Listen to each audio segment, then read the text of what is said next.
3 Count Thursday is sponsored by Arena Eats. Log on to the website arenaeats.app. That's arenaeats.app for the ultimate fan experience. At your favorite sports venue, Arena Eats mobile app, pre-order, express pickup, and in-seat delivery. How do you place your order?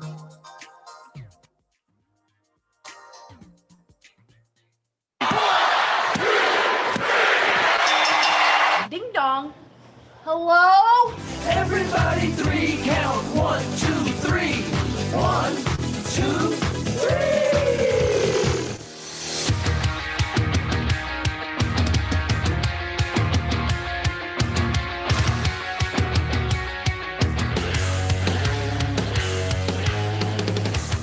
Loaded up with alcohol, more specifically vodka, whiskey, beer, tequila, more beer, more vodka, more whiskey, and more beer.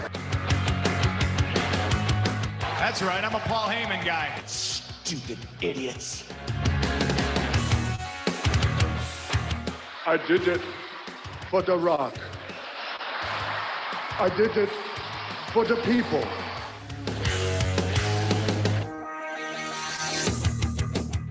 Let's go, this guy witness. He is broken in half. 3 ain't enough now. I need 5. Welcome in, Jim, I'm an idiot. Ryan, I'm a sausage guy. Matt, Who gives a shit? Tim, Right on the cock. and intern Mark. Hi, boys. I don't steal opportunities. I am the opportunity.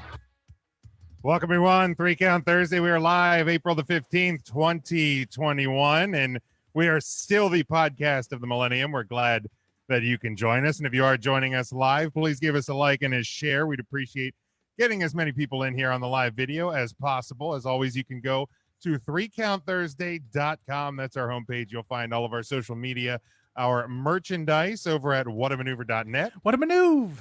Thank you, Tim. We also have our Patreon page, patreon.com/3countthursday, our Collar and Elbow brand deal, store.collarandelbowbrand.com. Use promo code 3count for 10% off each and every order. You can go to our home network, NGSC Sports, at ngscsports.com, our secondary home, of course, the Leib Sports and Music Network, LEEIBsports.com. Ryan, sorry I stole your gig. I got in the zone. I'm sorry. Whoa. I'm sorry, Ryan. I'm sorry. I got in the zone. Whoa. Ryan. Jeez. Okay, New our intro. secondary home, the Leib Sports and Music Network. That would be. No, I'm not going to say it again. I'm sorry. I started off bad today. It's my bad. Slap yourself on the back of the hand, you bad boy. I angered Ryan. I angered Ryan to Shame. start the show. My bad. That's my fault. I am sorry. Got in the zone. New intro, new graphics. I got all excited. I got all hopped up. My bad. I'm sorry, Ryan. I'm sorry. I don't want to start with you, Matt. How you doing? I'm doing all right tonight. We switched it up. We're off of tea for a little bit. So this is a mango, banana, avocado, and kale smoothie. Otherwise, I'm doing well. And since we're stealing things from Ryan, Shane McMahon. The best in the world.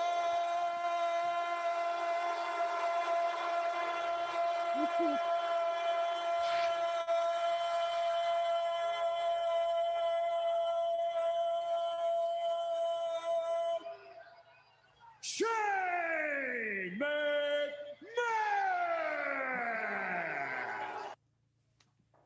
Shit. Intern Mark. How you doing? Hi, boys. I'm doing real good. Real good. Real good. It's great to see everybody. And Ryan, I'm sorry you're upset. Look at him.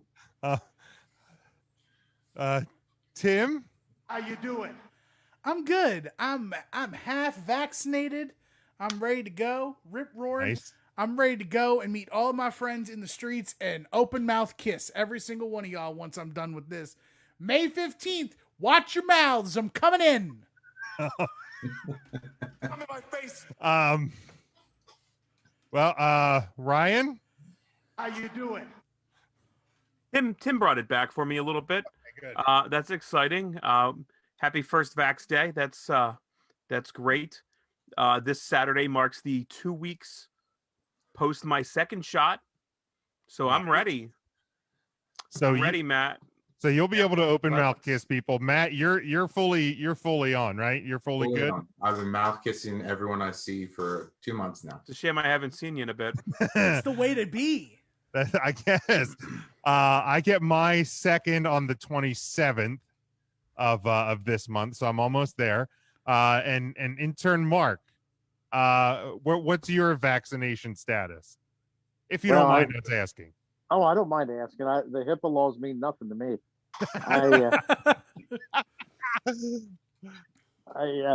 I'm vaccinated against smallpox, but I haven't gotten the vaccine against the big old nasty coronavirus yet. Not yet.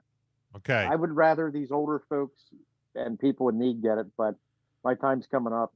Or so I I've think been they're told. good. I think PA's fully open now, Mark. You can get in line now. I can sign up. You can sign up now. My daughter was giving them out the other day. I'll see if she can bring a dose or two home for me and just do it in house. That's not how it works. I think it's how it works. She's gonna snap. Make that happen. This is not. You cannot get the super box of COVID shots. Okay, Well, you gotta go and actually get it. Now it's free. It's free, but you can't just like Best price in the whole world. Yeah, free is for Free. me. There was when I was down there at Green and Rockland Street in Lancaster City for my crossing guard shift the other morning. Fast Eddie was handing them out too.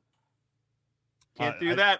Yeah, I don't. I mean, that may not have been the COVID vaccine, but maybe it was. Maybe it was. I don't know. I didn't see it. He said he'd take a prescription even if it was written in graffiti. So I think it was real.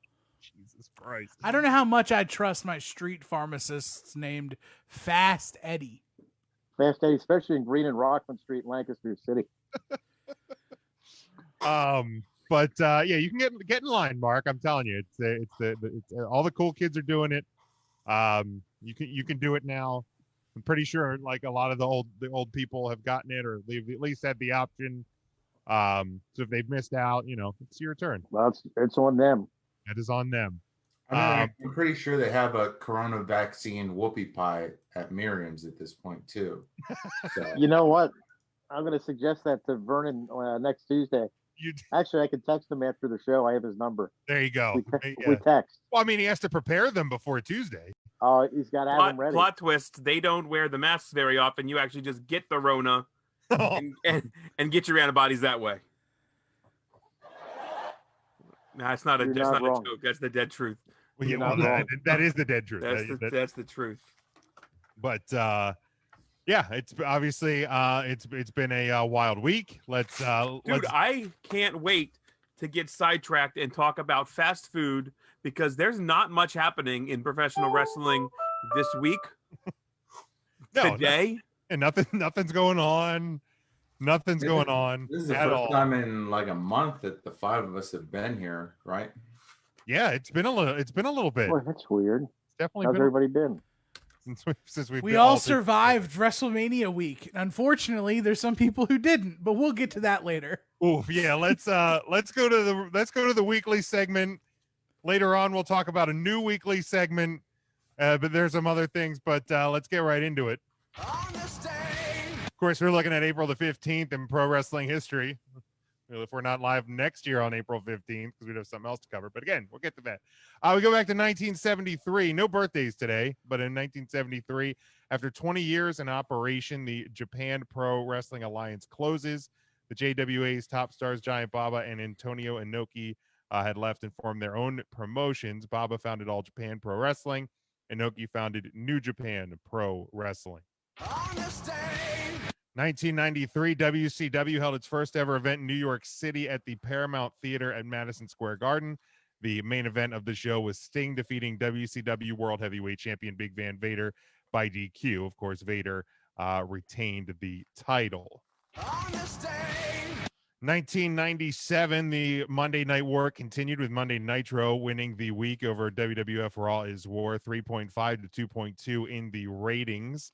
Raw aired pre-taped content from both Fort Wayne, Indiana and Johannesburg, South Africa.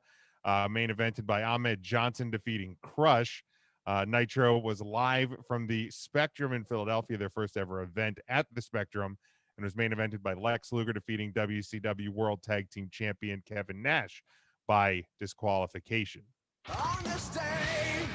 2002, the WWF Hardcore title changes hands 4 times at a house show in Abilene, Texas. William Regal won the title from Bubba Ray Dudley, ending Bubba Ray's 5th reign, beginning Regal's 6th. Spike Dudley began his 5th reign by defeating Regal. Spike then lost the title to Goldust, which was Goldust's 7th title win. Bubba Ray then won the title back, beating Goldust, beginning his 7th reign. This was the 5th straight house show that the same sequence of title changes occurred. In 2013, thanks to a push from UK fans, Fandango's theme ended up number 44 on the UK charts this week. It was only 239 sales away from breaking the top 40. The placement at number 44 would make Fandango's theme the first WWE song since Hacksaw Duggan's single on WWF's Slam Jam album in 1994 to hit the UK charts. Wow. Yeah. Buck wild over there in the UK. Wasn't Hacksaw Jim Duggan's song was something about the USA and it made the charts in the UK? Isn't that nuts? That is nuts. Absolutely nuts. But those, the events that occurred April the 15th in pro wrestling history. I'll be damned. I'll be damned. I'll be darned. And darned as well. So today, not the best of days. In the WWE, no good way to bring this up, but I think it's up to is it 10 or 11 talents released today. Billy Kay, Mickey James, Chelsea Green, Peyton Royce, Samoa Joe, Bo Dallas, Tucker, Kalisto, Mojo Rawley, and Wesley Blake. As of I checked a little bit here before we went on the air. 1 year to the day after the big talent releases last year. Looking over this list, I feel like there's 3 that really stand out to me as surprising. I think most surprising to me, probably Samoa Joe. But let's go around the room. Anybody want to kick off thoughts on the day and those that got released? The day sucks. Not a single one of these surprised me though. Mojo, I wouldn't be shocked to see maybe he's not cleared for in ring, and feels like he could get cleared somewhere else to wrestle. If he's not going to be commentating on Raw, you don't put him on SmackDown. Then that doesn't surprise me. They broke up the Iconics to then release them. That's about poor booking decision, but them separate doesn't surprise me. Chelsea Green bitten by the bad timing injury bug doesn't surprise me. Bo Dallas doesn't surprise me. Wesley Blake, didn't even know he was still in the WWE. Haven't heard from him since Murphy. Nope. Right. Nope. He was in the Lost Prophets or the Sons or whatever they were called. That's right. Totally forgot the Lost Prophet. That's a band, I think. Matt, your wife would probably know about that. And I think that's her style of music. Probably. That sounds right. I mean, yeah, Tucker, he was like the lesser of the 2 heavy machineries. Nothing surprises me here. Yeah, I mean, Bo Dallas. I saw a stat somebody had posted today. Bo Dallas's last match that he was on TV was in November of 2019. I think at one of the Saudi shows. It was the last time he was on WWE TV. Matt, Mark, Tim, and any thoughts? I know Tim's going to tee off on this one, so I will just say that the Iconics deserved better, especially if you have a women's tag team division. To split up one of your only legitimate tag teams and then release them doesn't make a whole lot of sense to me. Joe is unfortunate, but I think it's kind of along what Ryan said. possibly not cleared, but can get in a program somewhere else and not just do commentary, because I thought he was good at it, but he didn't really seem like thrilled about doing it. Mojo, sorry. But Bo Dallas, I think they had an opportunity to do some stuff with him recently, especially with everything going on with the Fiend. So that seems like a whiff, but if they didn't use him, then it doesn't make sense that they're going to use him moving forward. So, and I think I read somewhere he owns like a farm and is really into that now anyway. So, I mean, you can just kind of retire and live on a farm at the age of 32, then you did life right, in my opinion. And he's in a relationship with Liv Morgan, correct? Bo Dallas? Yes. So he's winning. He still wins. He'll be fine. Yeah, I mean, yeah, looking at it, like, you know, you break up the Iconics, and then like Chelsea Green and Mickey James, I thought, because they've worked as a team, I believe, right? Not in WWE, but elsewhere. They were just now starting to like get their own storyline going through like stalking Mickey James, kind of like Mickey James did with Trish Stratus on social media, something that they themselves can control, and it just, I don't think, ever gained any traction.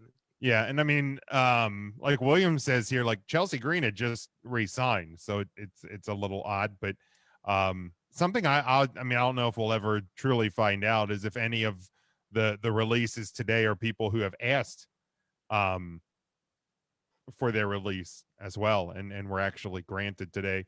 You know, that, you know, if we ever find, not that it necessarily makes it that much better or what have you, but would be something that to be interested to know.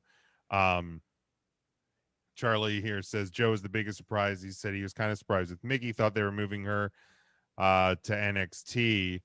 Well, because she was doing some of like the pre-show stuff, I think, down there, but I didn't know if she was headed down there at all or not. Mark, Tim? Well, I'll tell you what, it was it's a doggone shame to see anybody lose the job. But I think every one of them will be just fine. Samoa Joe, he was probably the only one that surprised me. I really enjoyed him in NXT, but on the main roster, they didn't. I don't know. I don't know if they necessarily gave him. I guess he did have that match with Lesnar. Didn't he have that Great Balls of Fire? Yeah, match, that's that right. Pay-per-view? That's right. So they did at one point. They got behind him, and the Iconics, that's a shame. But when they broke him up, that was the end of that. I don't understand why they'd break up, like Matt said, a legitimate tag team in the women's division and have them do nothing. Yet they're putting Natalia and Tamina together, and just makes no sense. But yeah, I'm excited to see where they all end up, because every one of them is going to be just fine. Yeah, I think so. And, you know, I think that, you know, everybody, if they want to continue their wrestling career, I mean, there's obviously places to land as well. Tim, thoughts? I do have some thoughts. You know, it kind of goes hand in hand to see how kind of this is all working together, because at the same time that we're seeing this news about some people who probably, deserve isn't the right word, but people who probably WWE should have cut bait from a while ago, and people who have so much meat left on the bone. And you second that with news that AEW did a 1.2 uninterrupted by itself and got the demo. Yeah. I don't understand how WWE could look at Joe, Billy Kay, Peyton Royce, Mickey James, and to me, the lost one out of all of this is Kalisto. Nobody's really talking about Kalisto being in this cut too. And Kalisto's in the best shape of his life. He looks like $1 million. He's a lucha star that knows how to work a TV style. Very dangerous. And he brings with him relative name recognition from the indies before coming. I mean, yeah, that's a great point, Tim. And so, like, We have all of that. So you're freeing up a guy who's got a ton of experience. Indies, TV, he's worked all over the world. He knows how to do commentary now. And he probably has one like good 2-3 year run left in him, especially with a 1 day a week schedule. He's 34. You Samoa Joe? Oh, I'm sorry. Samoa Joe. I'm talking I about. thought you were still on Kalisto. No. I've moved from Kalisto to like the big part. Yeah, copy that. Joe, who's got like 2 or 3 more years going once a week. Mickey James, who at one point in time was the best women's wrestler in the WWE. And you let her go with the opportunity to develop the worst women's division in wrestling. You're just going to let Mickey James go and give her the opportunity to go to AEW and teach all of them? You partner her up with Serena Deeb. That's 2 people right there. That's like almost 40 years of experience. Right. 30, 40 years of experience. And then, on top of it all, you let Billy Kay and Peyton Royce go. When they let Billy Kay go, I was pissed. I was so mad. And then I saw they let Peyton go. And I went from being extremely pissed to being the happiest clam I've ever been in my entire life. They're going to be reunited. It's almost a guarantee they're going to AEW. Right. And I mean, I tweeted shortly after the news of Peyton's release. I'm like, so what are they going to be called in AEW? And like, it's not like the standard. Like everybody's going like, oh, you see, AEW should sign. AEW should sign. Like, you know, Spears is there. I mean, those two as a team are fantastic. As a pairing are fantastic. So it to sound cliche makes the most sense for them to end up there. Well, the one is with Sean Spears, correct? Mm-hmm. Yeah, Peyton. Mm-hmm. Yeah, I mean, go ahead, Mark. I was gonna say, wouldn't it be great if Peyton and Billy Kay went to AEW and they got to form a women's tag team division with the actual tag team belts, and they'd be the first. That would really be incredible. That is a possibility. I can see that happening. Yeah, to me, I mean, that is the thing that is most baffling about it is you have, I mean, I was kind of surprised to see Samoa Joe gone because, you know, you switch up the Raw commentary team in the release. You put that Joe is like still part of the talent roster. So you know, the thought there is like, okay, so I guess he's probably going to be returning to the ring soon. And maybe it's a situation of, you know, the WWE doctors weren't 100% comfortable with, you know, clearing him. And he was like, look, I want to wrestle. If you're not going to wrestle me, you're not going to let me wrestle, then cut me loose. And maybe that's what they did. But like you have a women's tag division that is just a mess. At best, a mess right now. And you're going to let one bona fide tag team go. You're going to let another one that could have possibly been a team go.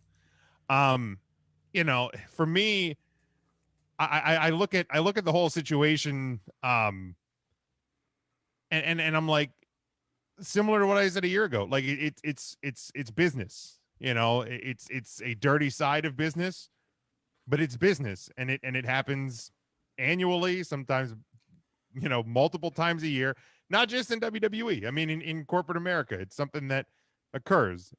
You know, I don't want to ever see anybody lose their job. Like that's the without a doubt shitty part about it.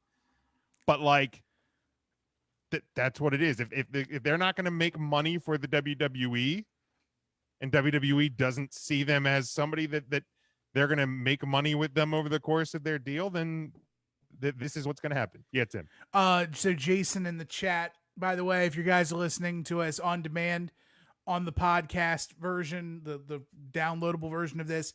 We're always live on Facebook.com/3CountThursday every Thursday. Live interactive. Jason writes, you guys are talking like WWE cares about the wrestling part of this. They're selling entertainment to NBC. They could care less about the wrestling. It's the financial bottom line. TNT and AEW will never come close to NBC viewership. It's strictly about Peacock now. Sure, AEW will be better from this, but it's not the bottom line that WWE is looking at. It's kind of funny that tomorrow WWE has their first quarter review, their first quarter financial report. Oh yeah, I guess they would. So, how much of this is like trying to inflate something? Now, as far as like the one thing I disagree with from what Jason said is the sentence that TNT and AEW will never come close to NBC viewership. Sure, NBC on broadcast, right? But USA, they've been proving for the last like year that they're beating them. Like they can get that and better. Like I don't know does anyone know what Raw's rating was from Monday? This week it was like a 2.02. A 2.02 and AEW did a 1.2. Right. I mean, That's you're not coming too far. It's not, you know, and it's, I'm curious to see what all three shows do next week. Just out of the curiosity sense, because like NXT did 800 some thousand. You know, it was the Raw after Mania. It was the first week of NXT in its new slot, and it was the first week of AEW. You know, unopposed on a Wednesday night. You know, they bring in Mike Tyson. You know, NXT was touting obviously a big show. So I'll be curious to see in the coming weeks what those do. I mean, it'd be awesome if they sustain that. But you know, we'll obviously see. But NXT did, so this past Tuesday, they did 805,000 viewers with a 0.22 share in the demographic. So even unopposed, they lost fans compared to TakeOver night one. Oh yeah, because how many night one had what, 9? I think it was 86 or 865. Okay, something like that. For the record, the WWE stock closed up 1% today. And that's really all that matters. Now, I think what like part of the issue is though, is that like, we're not, I don't think at least for us, our complaints are that like WWE doesn't care about wrestling and they care about entertainment. They just care about entertainment. I think all of us know that. I think the problem is it's systemic that like the people they're cutting are people that we know are entertaining and they don't know what to do with them for the most part. The Joes and the Iconics and Mickey James's, like those core four, and Chelsea to a degree, but Chelsea's been like hurt and not been able to be around. But those four, to have them under contract and not utilizing them to their best ability. Do we remember that like 3 months ago, Billie Kay was like the coolest thing about the women's Royal Rumble match? Right. Yeah, her. She got fired. Yeah, and like she was like, when I said, because I think the first news was Billie and Mickey, and then the list continued to grow, and I was just like, when I saw, I thought it was from like, you know, from like a sliced wrestling parody account. Like I was like, this isn't like, and I had to like double check. I had to click on I clicked the link, then I was like, oh shit, this is actually from WWE. Because I you know, the other names on the list, like I said, Samoa Joe kind of caught me off guard, but like the other ones they don't necessarily surprise me that much. Because like, yeah, Mickey hasn't been used. You know, Joe We know he's been dealing with injuries. The rest of them, tell me the last time. I mean, we saw Tucker wrestle what, twice post Heavy Machinery. Yeah, I mean, wasn't Tucker and Kalisto and I think Mojo Rawley, weren't all three of them in the Andre the Giant Memorial Battle Royal on WrestleMania SmackDown? Probably. I know Tucker was, and I know Kalisto was. Yeah, you got to fill out up somehow. Yeah, right. But that's the thing. It's like, I so think what you're seeing is the WWE just not caring about not only women's tag teams. The WWE just doesn't care about tag team wrestling. Tucker was split up from his tag team, where the two together were a greater whole than the two apart. Kalisto split away from the Lucha House Party. The group was more powerful than the three separated. And it's further proof when you look at the Raw and SmackDown champions. They're singles wrestlers. Bob Roode, Dolph Ziggler, that's not a tag team. Styles and Almost or what? That's not a tag team. You have legitimate tag teams. They don't give a shit about them. Somewhere in the WWE's writing room, two single superstars together is greater than a tag team. Period. Until that gets fixed, you're not going to have tag teams sticking around very long. We called it when Tucker and they broke. Tucker better step up. Well, Tucker didn't really. Which, I mean, it blows me away because, like, and again, Charlie and I, he messaged me last night about something else, but hey, man, like, that new Karrion Kross video. But we were talking about kind of the disconnect and the difference between like NXT to WWE and like why something works in NXT and why it doesn't, translate over to the main roster. And tag team wrestling is kind of the same way. I mean, time and time again, I feel like we see some pretty damn good tag team matches on Tuesday or Wednesday night or on takeovers, and then tag teams get called up and they end up getting split up, or they just don't get called up at all. And it and I get it, it's a different type of show to a degree. I think there's a different demographic audience that the main roster is targeting versus what NXT is targeting. And for some reason, tag team wrestling doesn't make the cut. I feel like in the scope of like the WWE bucket, things like NXT is still looked at like really small ball. And I don't think investors give a shit about small ball. If you're not spending a ton of my money and I can't expect a ton back, I don't really give a shit about it. Go ahead, do your 205 Live. I don't give a shit about that. Raw, SmackDown, pay-per-views, and what streams on the cock is where I'm making my money as an investor. That's all I'm going to care about. Yeah, and I think like we're programmed, quote unquote, to watch wrestling on Mondays.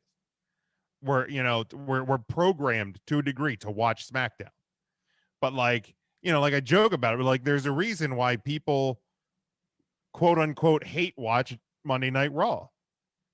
Because it's been on for 27 years, and for 27 years, most Monday nights, a lot of us have spent in front of USA Network or TNN/Spike TV, and it's hard to break a habit. It's like a drug almost.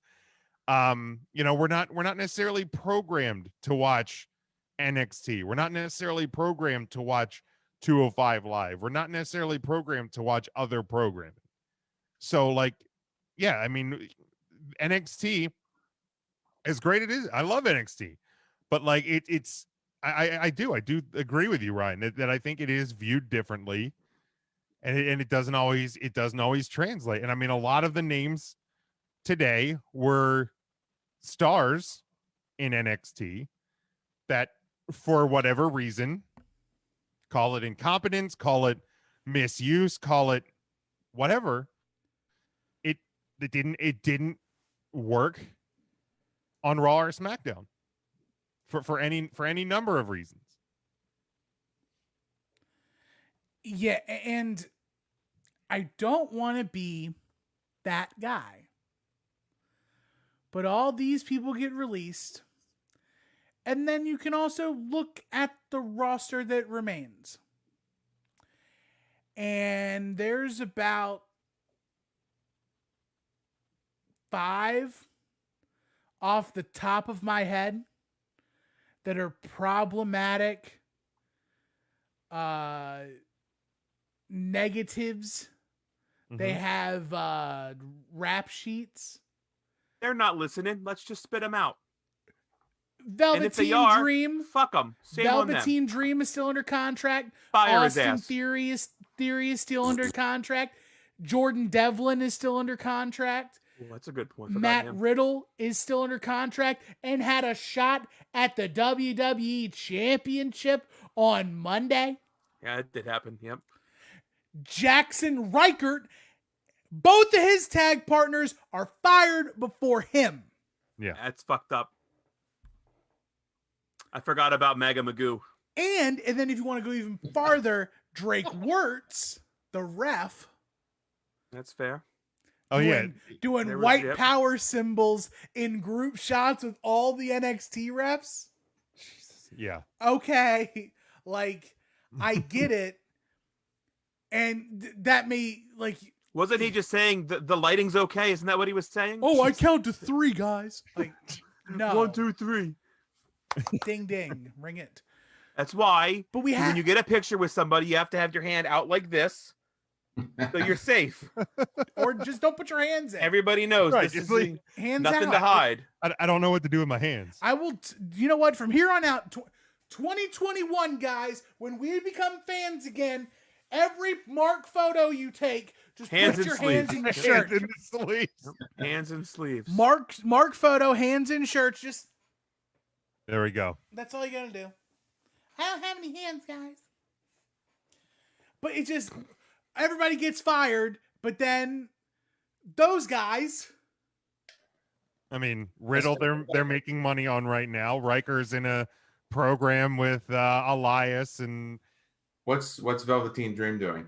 well, he's not doing anything. Nothing. Exactly. Right. I can't wait for him to get on the list tomorrow. Oh, wait. You know, like Oh, Devlin wait. was just in the match at Takeover. Who's the other one? Austin Theory. Yeah, he's tied in with the Gargano. Yeah, so way. 5 out of well, not counting the referee, 4 out of those 5 they're actively making money with, and Yes. which is, I mean, it's shitty. I mean, there's no way around that. But again, when you look at the business side of them, if they're using them and they're making money off them, I mean, the way investors don't give a shit then. people But are how- buying the way shirts, and people want the way bandanas or hats or whatever the fuck they were wearing. I saw people talking about they want more merchandise from the way. I don't think people are calling for Riker merchandise. Well, one sector of the fan base probably is, but I mean, they're making, you know what I mean? He's in an active program. So again, when you look at like emotion and whatever to business, those two worlds run on opposite streets, unfortunately, a lot of times. Brand new Jackson Racker, chewing tobacco. You know, so it sucks. You know, it's a crappy situation. It's a shitty day.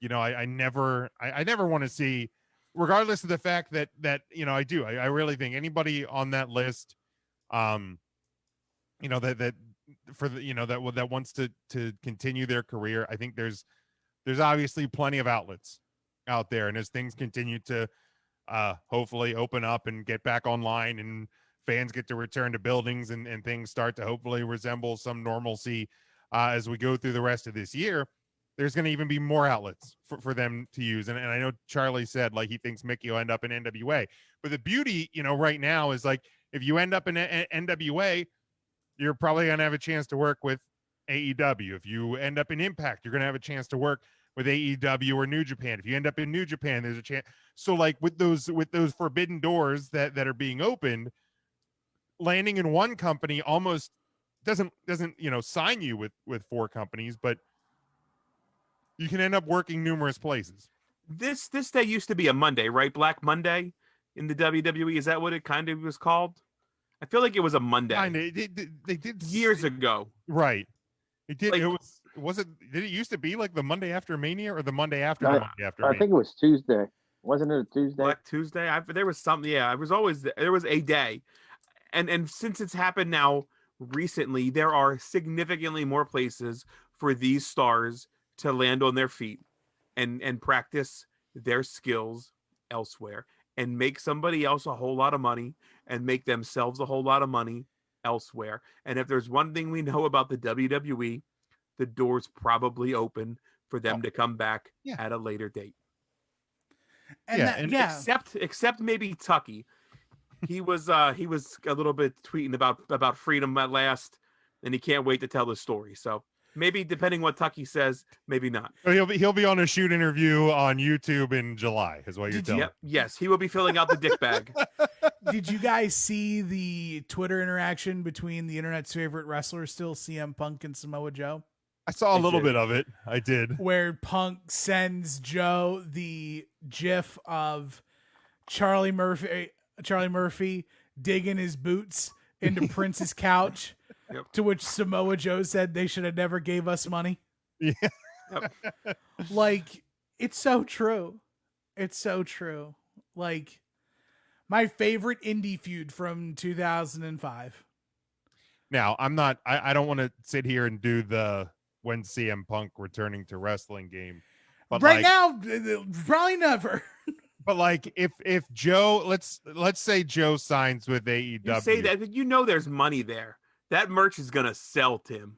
Oh, for sure. It doesn't matter where he lands. That merch is selling. Like if Joe signs with AEW and Phil from Chicago gets a call from the Jacksonville Jaguars front office and it's Tony Khan on the other end of the line. Hey, we have All Out coming up here in August. You and Samoa Joe have a little bit of history with one another.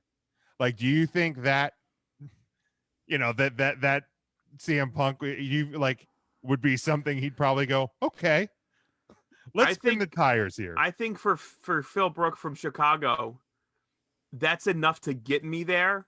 And then the intrigue of all of these guys that I haven't wrestled yet, or maybe you've wrestled, man, even that I probably haven't stepped in the ring yet with a lot of young talent would intrigue me enough to get me there. Because I think he said it's not about the money.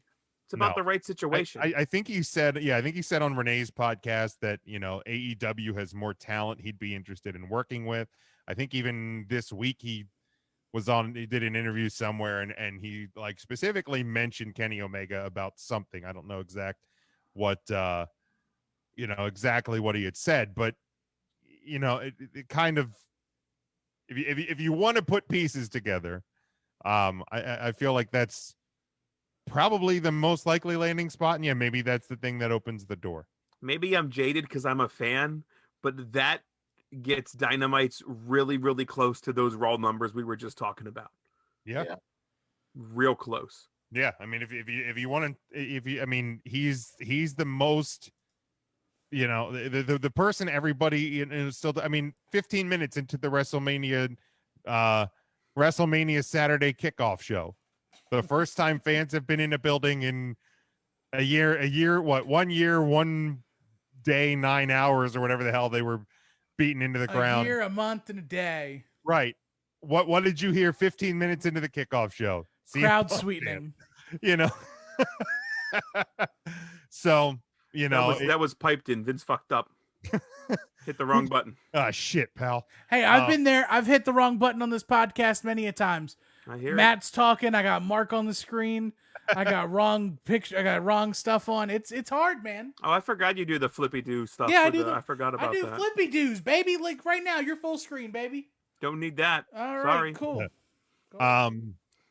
Any other thoughts? On the day that was the unfortunate news, and I don't know, maybe more unfortunate news tomorrow, depending on who you believe on the internet.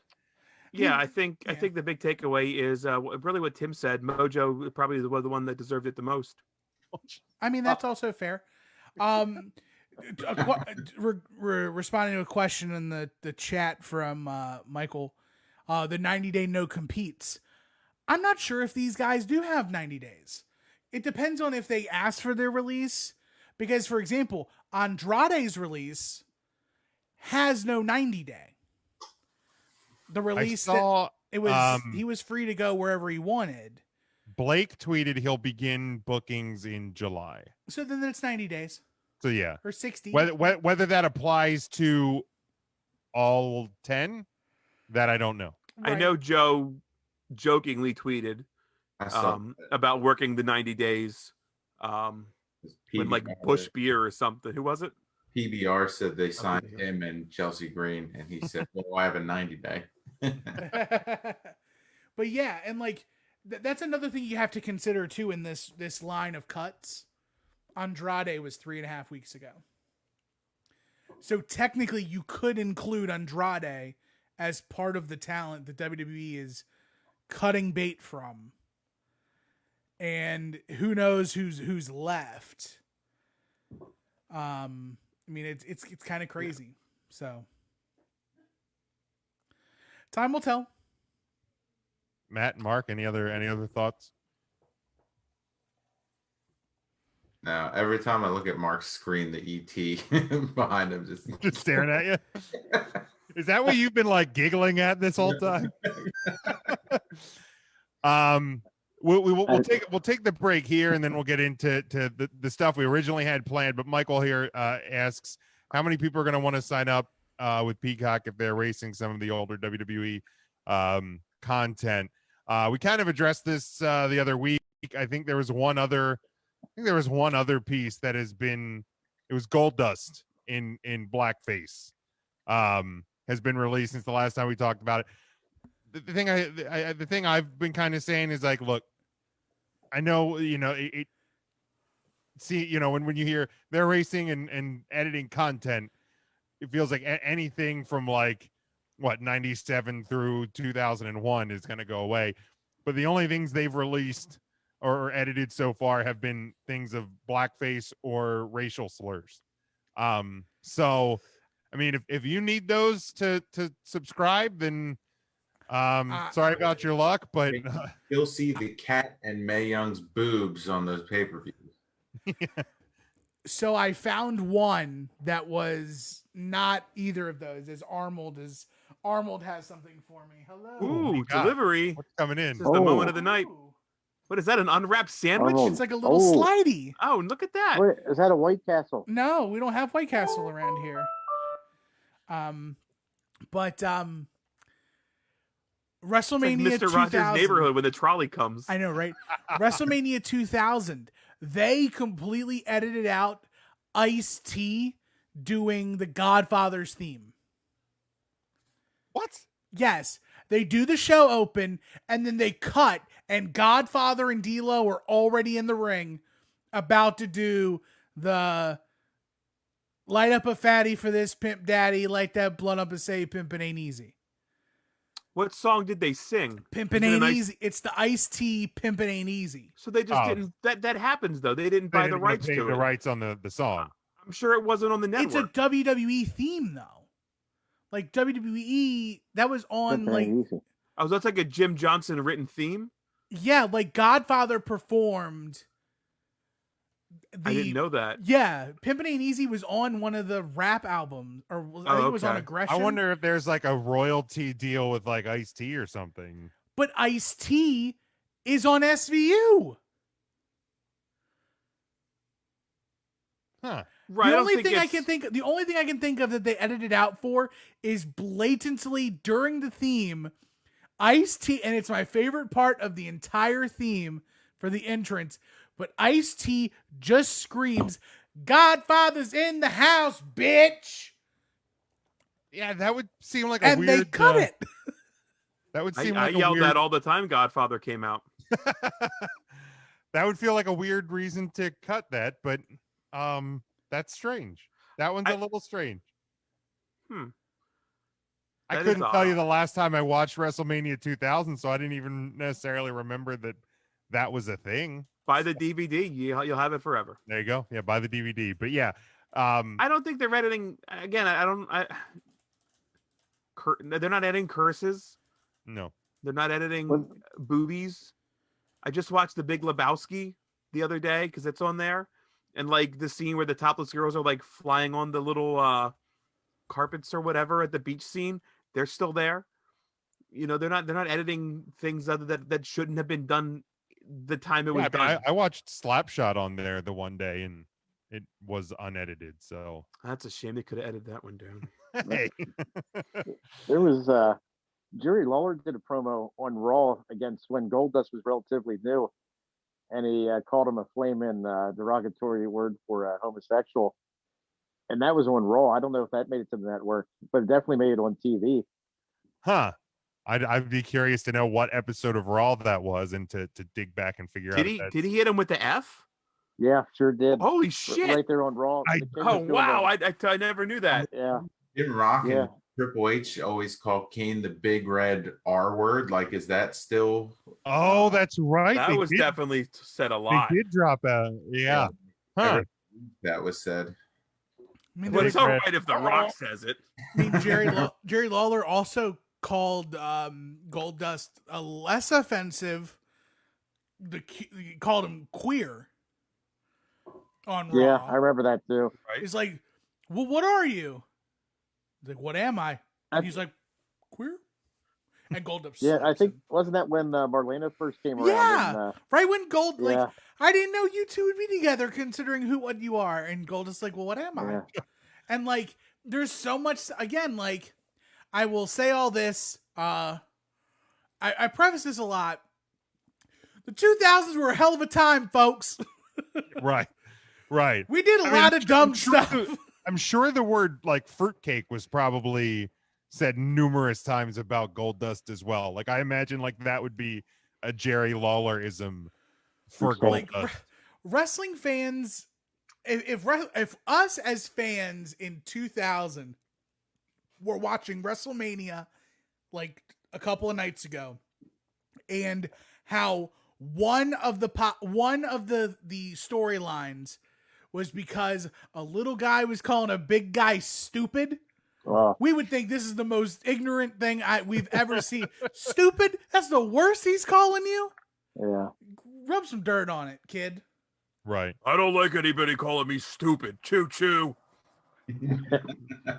I mean, Tim, us watching it now today, we were like, this is stupid. I just thought it was stupid because the $1 billion kid is calling the Choo Choo Man stupid. That's unreal. I'm not stupid. I mean, Unreal. that makes Braun, sense. you're not the guy's stupid. rich. Braun's a big, burly guy that picks things up. You play off the stereotype. Still very alive in pro wrestling. I know, but what are you going to do? It's not We stupid. just can't do the lady ones or the racial ones anymore. That's correct. Just don't. Isn't that We shouldn't have in the first place. No. Right. Shouldn't have in the first place. didn't Lieutenant Dan get angry when people called Forrest Gump stupid? You did? Lieutenant Dan did. You did. Dan's a He good fell man. right out of his chair on New Year's. Didn't get any. That's right. That's right. The girls left him for Lieutenant Dan. And he ain't got no legs. She tastes like cigarettes. After these messages. On that note, let's go to break. We come back. We're gonna wrap up WrestleMania. Look ahead to next year's WrestleMania, as well as a new segment next year. Here, I know it's a year away. WrestleMania Right? 38, pal. It's good shit. It's 353 days away now. So, Asterisk. but possibly, yeah, we'll dive into that as well. Stick with us on the other side. 3 Count Thursday live. After these messages, we'll be right back.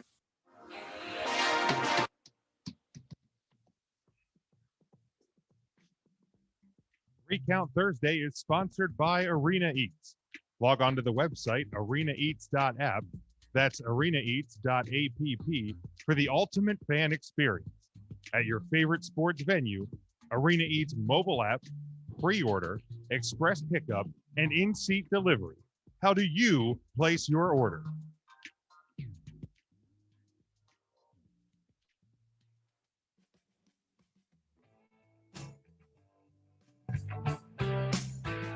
You're listening to NGSC Sports Radio. Hear us live on ngscsports.com, where you can get awesome analysis on all things sports.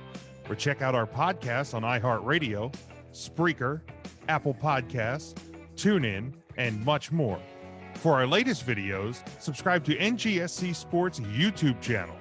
Follow us on Twitter at NGSC Sports, and like us on Facebook. NGSC Sports. We never stop.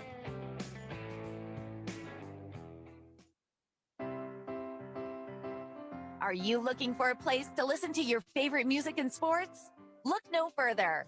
WLSN, the Lieb Sports and Music Network, is a web-based music and sports network. Our network was created to provide authentic, high-energy entertainment through live streaming to a national audience.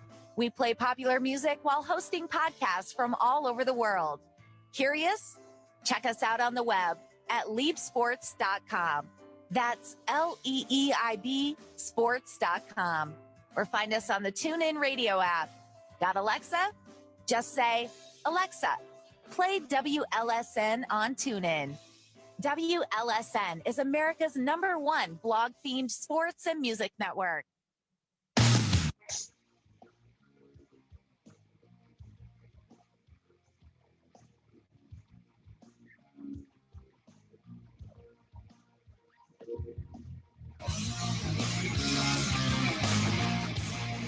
Welcome back, 3 Count Thursday, live April 15, 2021.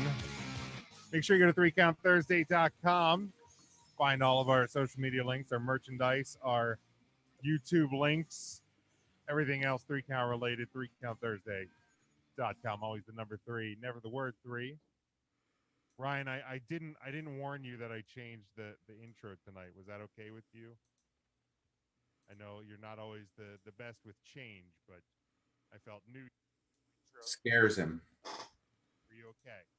Yeah, my cat can barely hear you, and I like that. You're very quiet. Oh, my volume went super down. I don't know why it did that. Oh, I shouldn't have said anything. Thanks a lot.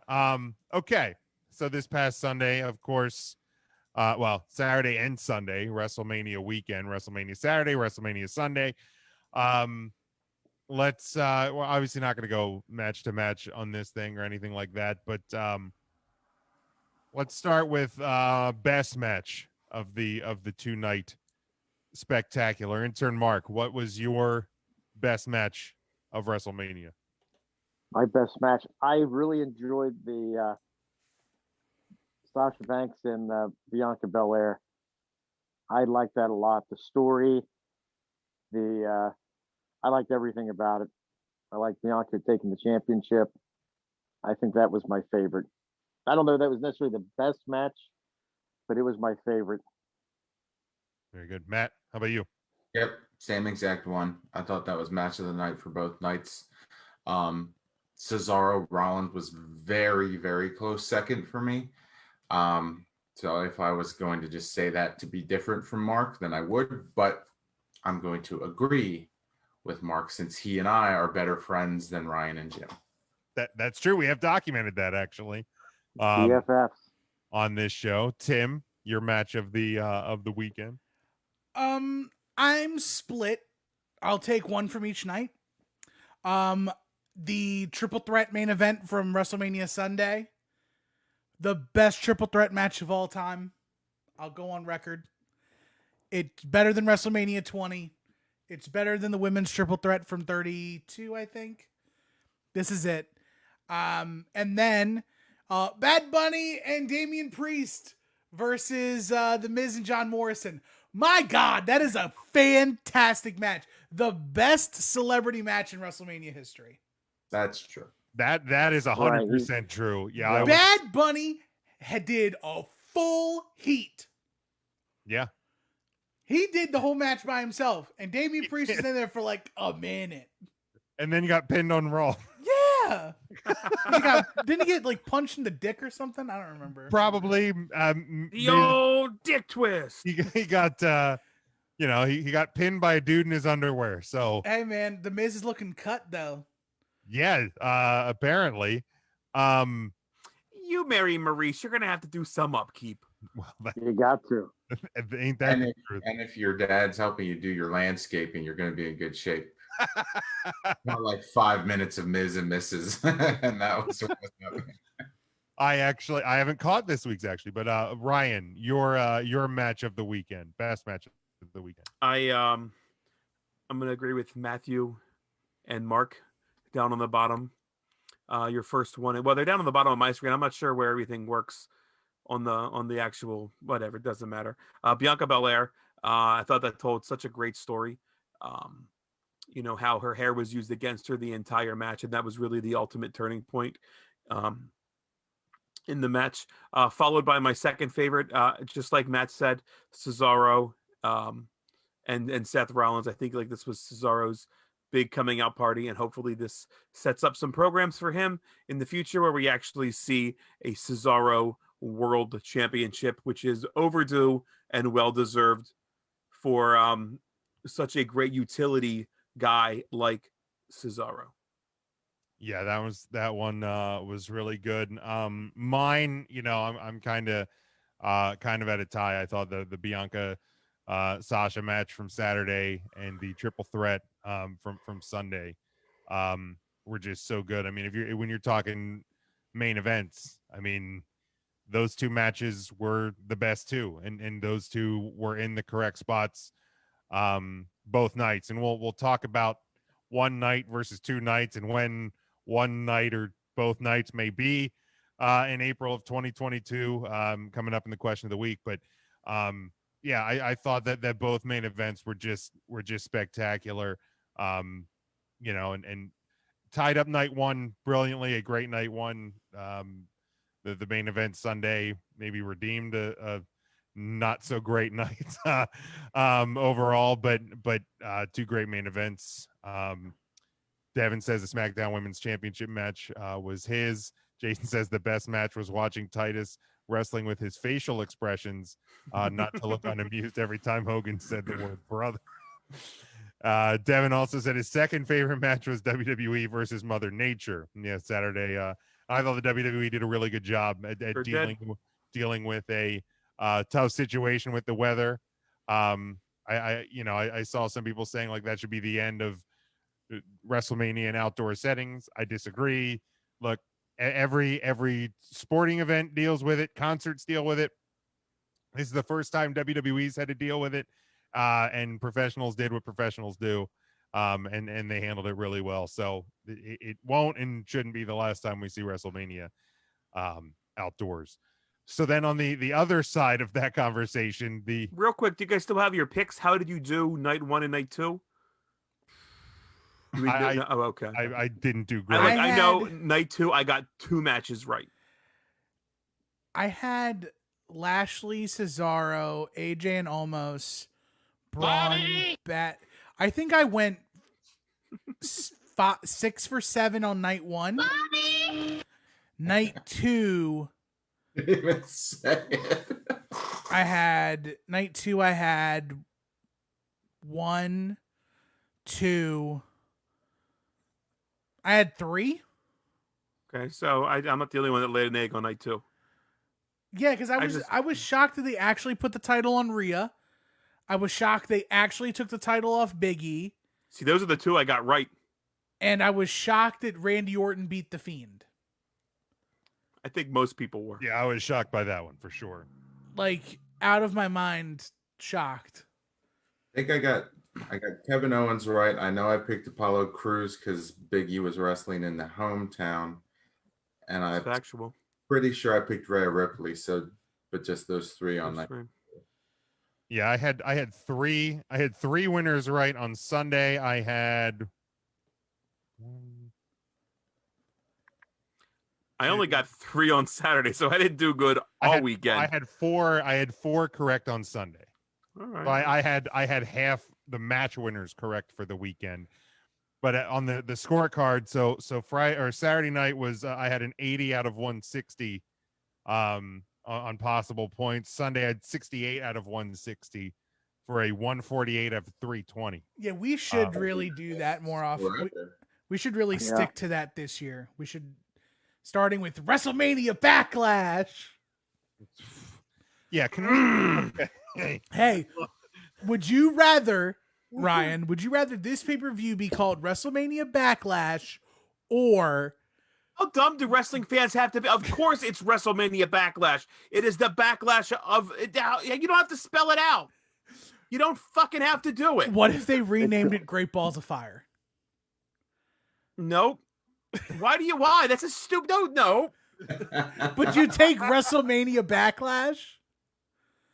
Over Great It's Balls either of Fire. WrestleMania Backlash or Great Balls of Fire. I would rather WrestleMania Backlash because the WrestleMania has always just been understood. So what we can actually do is we can call it, this is the fast lane to WrestleMania Backlash. Why do you do things? Why? Beep, beep. Did you guys see the meme of them putting WrestleMania in front of every pay-per-view title for the rest of the year? Yes. WrestleMania SummerSlam. WrestleMania Survivor Series, WrestleMania Night of Champions. WrestleMania Money in the Bank. You know, I know I've defended Great Balls of Fire. I know I've defended Roadblock. I know but come on, like I know we made a lot of pirate merchandise. I know we had a 30-ton pirate ship on Sunday, but really? Are we milking this a little too hard, guys? No. A little bit too hard. Come on. Nope. So when is WrestleMania Backlash?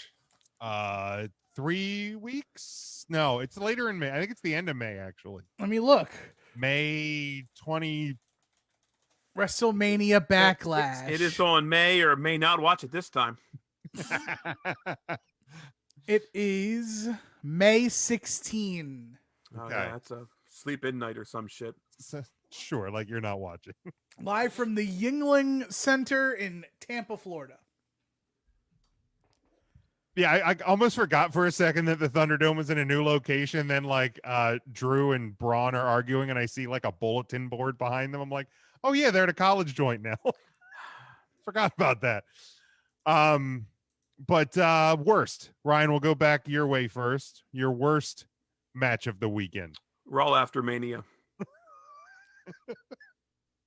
Fair. Any match? All right, no, that's not true. Any match that had Natty Neidhart in it. Either of the two. That was match. Tim. I'm going to say that the worst match of the night was that tag team turmoil match. Yeah. Fair. Matt. Yeah, the tag team turmoil and then the subsequent tag title match were both just flaming bags of shit. Mark. Boy, I'm on the same page as everybody else. Oh, hi, Mark. That tag team, hi boys. That tag team turmoil was trash. Yeah, those are my lowest rated matches of the week. Both got B's. WrestleMania got an S. The Fiend Randy Orton wasn't far behind. If we're actually, that was disappointing. Let's talk about it. I get it. Let's talk about it because I get it. Like the match, it wasn't necessarily about the match. It was about Alexa and the Fiend. But maybe my biggest problem with it is that it went on first. Yeah.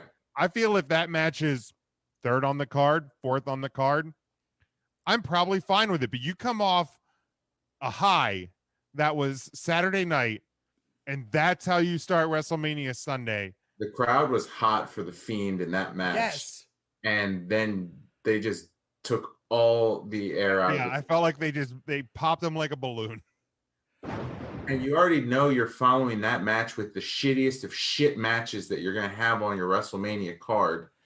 You cannot put that match in that spot. It was in the 2 spot. Match 2 is the worst spot. Chris Jericho told us that. You gotta plug the 2 hole for sure. On the broken skull. I didn't find the Randy Orton Bray Wyatt match that offensive. I mean, I don't think. I feel like you're not the biggest Fiend fan though in this group. I love the Fiend. You also love I don't Randy think more than everyone else I in this. also don't think that the Fiend losing is the absolute worst thing for the Fiend, and that he's I don't think it is either. Well, I'm not necessarily upset at his loss. I don't think the Fiend and Randy Orton have great chemistry to begin with. So I think having him, Randy, in that storyline is what bothered me more than the Fiend losing to Randy Orton. The only person that the Fiend has good chemistry with, or Bray Wyatt has good chemistry with in the ring, is Roman Reigns. I don't think I've ever really seen a great Bray Wyatt match. I mean, he had good. I feel like him and Seth at Sands of Time was real good. You didn't watch it, from what I heard. What day was that on? I don't know. Thursday. Halloween. Halloween Thursday. But Halloween was late last year. It was always on the 31st. Yeah, it always was. It's always on the 31st. No, like I just don't think he's not a match guy for me.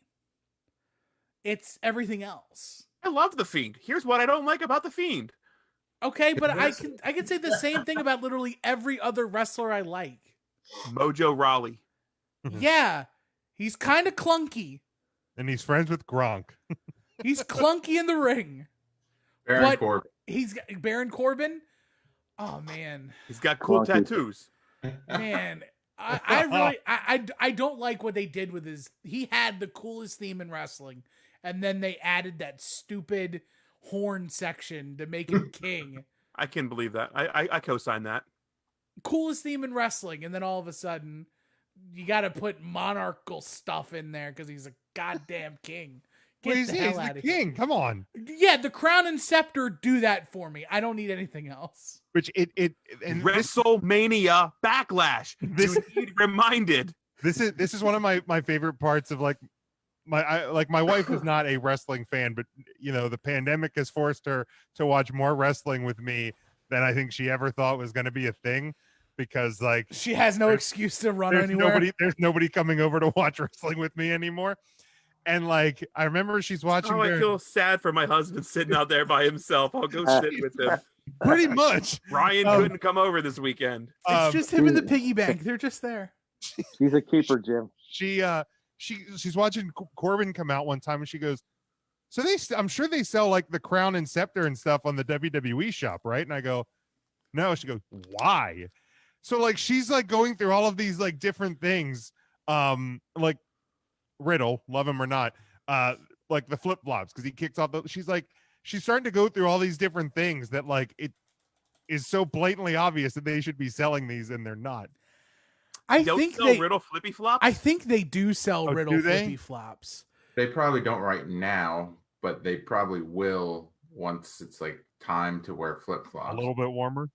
But there's been Oh, a few actually, they don't. They sell socks, slippers. Okay, socks makes and zero shoes. sense. Yeah, like Ryan, the guy you who want- wrestlers barefoot. Give him. Let's market Not socks. Riddle Sell socks. socks. Riddle doesn't have any of the footwear, by the way. But yeah, like she's still blown away because this was like back in the summer. She's still blown away that they didn't sell crown scepter for King Corbin. I mean, who's He's upset. really buying a crown and scepter? The flip flops I can see, like people would buy and use those, but like what jackass is going to buy a crown and scepter? I mean, like 20% of every independent show crowd. The kids would love Every it. jackass that carries a belt. I mean, the belt's a little different. I've never owned a belt. Oh before. my god. Is this the worst effing shirt I've ever seen in my life? I'm putting it in the chat. For Matt Riddle's got a shirt. I'm gonna put it in this chat. Where too. can I buy the RVD rolling papers? Let's get real for a second. Right. I mean, if it's not the Natty paws out shirt, then no, it's not the worst shirt. It is a shirt with an eagle on a perch that says Travis and I are flying high. Oh, I remember him wearing that one on an episode of Raw. Who's Yeah, Travis. Yeah, I was just going to Is ask. that The the name eagle, of it? I guess? Isn't that his scooter? maybe Oh. I don't remember who the F Travis is. possible. Travis. But yeah, that's a pretty bad shirt. King of the Stupids. That is most certainly a bad Don't shirt. love that. But like, Um, I liked everything that happened with the Fiend and Alexa and yeah, I didn't Randy. necessarily. Again, match placement I think is big for me, and I hated the fact, like, I thought that was a terrible way. So Tag Team start Turmoil Stage WrestleMania 2, Sunday. what do you start Mania with? Sheamus beating Riddle? Sure. Sheamus, Owen, Sami Zayn, that had a fun. And then aren't payoff. you afraid that the recency of the Fiend losing down the card will taint that main event? Because if you don't want the Fiend to don't know. lose, you piss people off. The boos are out of the way. Match 2, match 3. By the end of the night, you're ready to wrap it up with the good main event. The Fiend losing is already out of your mind. I don't know. I think if you had Lesnar lose or beat The Undertaker, and then 2 matches later was the Daniel Bryan moment that everyone popped for. That's fair. But I think, okay, so That's a great call, Matt. Owens and Zayn, and then of course you had the post-match payoff where Owens stuns Logan Paul. Ooh, what a payoff. I mean, people were booing the shit out of Logan Paul, and they like cheered the fact that he got stunned.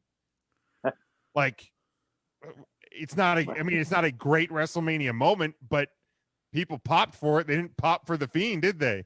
They didn't pop for the end of that opening match. They popped for the Fiend his entire entrance. But you switched Yeah. those. I mean, that was the pop. Yeah. The match they put on first. What they put on first was the Fiend being reincarnated and coming out of a box. Because anything that comes out of a box is over. Don't you know that? Like, after the Fiend comes out, sorry, Mr. Cornette, the match is over. Technically, Orton Fiend was match 2. The whole stuff at the beginning was all that mattered. That's a fair point. That And then it gets Alexa over in this new character. I feel like we've numerously said on this show that matches don't really matter, moments matter. And the Fiend entrance was the moment that people are going to remember. Yo, coming out of that Jack in the Box was sick. That was nice. That was good. That was cool. Sick. And I mean, the Alexa part was pretty awesome It was too. dope. So, I mean, it sucks to see the guy that walks through hell lose to 1 RKO. It doesn't necessarily make a ton of sense. I'm not going to discredit that anger. After he no-sold every other move in that match. But this Right. but this angle deals with the supernatural. It's Kurt Angle. Yes. Eric Angle. It's true. And It's true. so Cute angle. we don't know what the Alexa character did to the Fiend to weaken him to the We point. have an idea what she did to weaken him. Voodoo. Oh. Yo, she was bleeding Papa Shango blood. Like, she was Papa Shangoing all over her face. She was. Yeah. And then tweeted the next day, wearing mascara in the rain, and put that picture up there. Well, that was Lexi Kaufman. Oh, that was Lexi wasn't- Kaufman. that That's wasn't fair. Alexa That's fair. My bad. Yeah. All That right, was you're, Mrs. Ryan Cabrera. That I'm wasn't. so sorry. On the way down. your grades for this show. Intern Mark. For both of them total, Sure. I think I would give it. I'm going to say a B+ total. I was entertained more so in night 1 than night 2, but overall I did enjoy it. And I went into night 2 and I was really excited. I had a lot of excitement for it, and I was a bit let down, to be completely honest with you. Very good. So- Matt, how about you? Night 1 was an A. Night 2 was a C. Brings us to a B. Tim? Night 1 was an A+. Night 2 was like I think it got brought up to a B+ because I really am I'm very high on the main event. So yeah. So it averages to like a low B+, a high B+. Very good. Ryan? Yeah, I gave night 1 an A, night 2 a B-. So I will also call it a B+. In terms of my match grades, night 1 had a B. Night 2 had a B minus. So overall, it was a B. I am shocked that night 1 got a B. On feel, night 1 was higher, but grade wise as written down, night 1 came out to a B for match grade. Night 2 was a B minus for you. So what? Shane McMahon bumping his ass off in the sickest bump you saw all weekend. Come on. Jim has the lowest grade of all. I can't. New Year. This is the last. The last Recount Thursday ever. No. Yes. Just in time for the new branding. Okay, so let me get this straight. Did the tag team turmoil get a DNF? Like, did it get a 0? Did it those were C minuses? Both of those were C Hit him minus. with the There was DNF. a C minus. Oh, Tim's gonna lose it. I'm about to. What did it's not Bob the Lashley? COVID. The COVID shot's not gonna get me. It's this effing guy gonna tell me that Red Night 1 was a B. You get the B out of here. All right, what did you give Lashley match? Bobby again. So you played the sounder, of course. Bobby! Thank you. That one had an A minus. Okay, what did the Miz Morrison match get? Where's that one at? With Bad Bunny? I think I put that one. That one's down for a B. B for Bunny. The New Day tag match? Tag match B. Shane and Toot Toot Man? B minus. Cesaro Sethy Boy? A minus. Tag team turmoil you said was C minus? C minus. And Bianca Belair and Sashi? A. How are you ending up with a B then? That's what I'm saying. I mean, I added up. I added the numbers. I feel like that's probably close. Yeah, that's 70. That 70 tag team turmoil brought it down a bit. Add the points, divide by 7. Came out to an 80. Came out to like an 85. I don't know how Bad Bunny, the celebrity tag team match and the WWE tag team title match is the same grade. Bad Bunny showed. He did. He really did. He did a Panama Sunrise or whatever we call it. This shit is an A. In the WWE. And almost his hot tag was probably the hottest I don't hot know tag. if it's an A. What, the Bad Bunny match is an A? Is not an A? It might be an A minus B plus. I don't think it's an A. For a celebrity, it was an A. If you also put that above the Seth Rollins Cesaro match, was clearly the A. Here's why I put it above that. Your expectations should not hinder the match. It's not. Cesaro and Seth gave us a sliver of what they can do. They gave us like their hottest 9 minutes. How long? It went 11. Okay. They gave us like their hottest 11 minutes. It's great, but it's a fraction of what they can give us. And Bad Bunny didn't even rap. It's a fraction of what he could give us. He came out on a effing truck. He didn't need to rap. My uncle drives a truck. He doesn't get an A. Your uncle drove into this.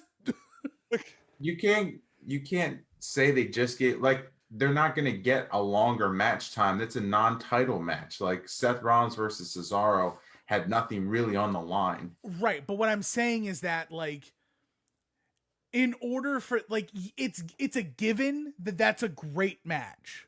Like, going in, we knew that there were 2 matches guaranteed that were going to exceed, like, meet expectations and beyond. That was one of them. But doesn't the finish of that match with Cesaro actually going over, getting his first singles win at WrestleMania, give that more credence to it? It gives it the fact that, like, yes, they did the right thing, but to me, the excitement that was provided from the tag team match was more than the feel-good aspect of Cesaro getting his first win. But I mean, I think we all knew Bad Bunny and Priest are winning that match. I mean, yeah, I had them, but I didn't though. I didn't think Bad Bunny was going to be that competent of a wrestler. No, I didn't either, but you knew that team was winning the match. Like Cesaro. I had Cesaro winning. Well, I did too, but I wasn't sure about it. I was sure, like, Bad Bunny's not losing that match. I would have put the house and the farm on Cesaro. Okay, fair enough. And I had Rollins winning, so. I had Cesaro, but I thought the Bad Bunny thing wasn't going to be over immediately, and we'd get some draw over to Raw. And also, and it would be done on Raw. Is kind of what I thought.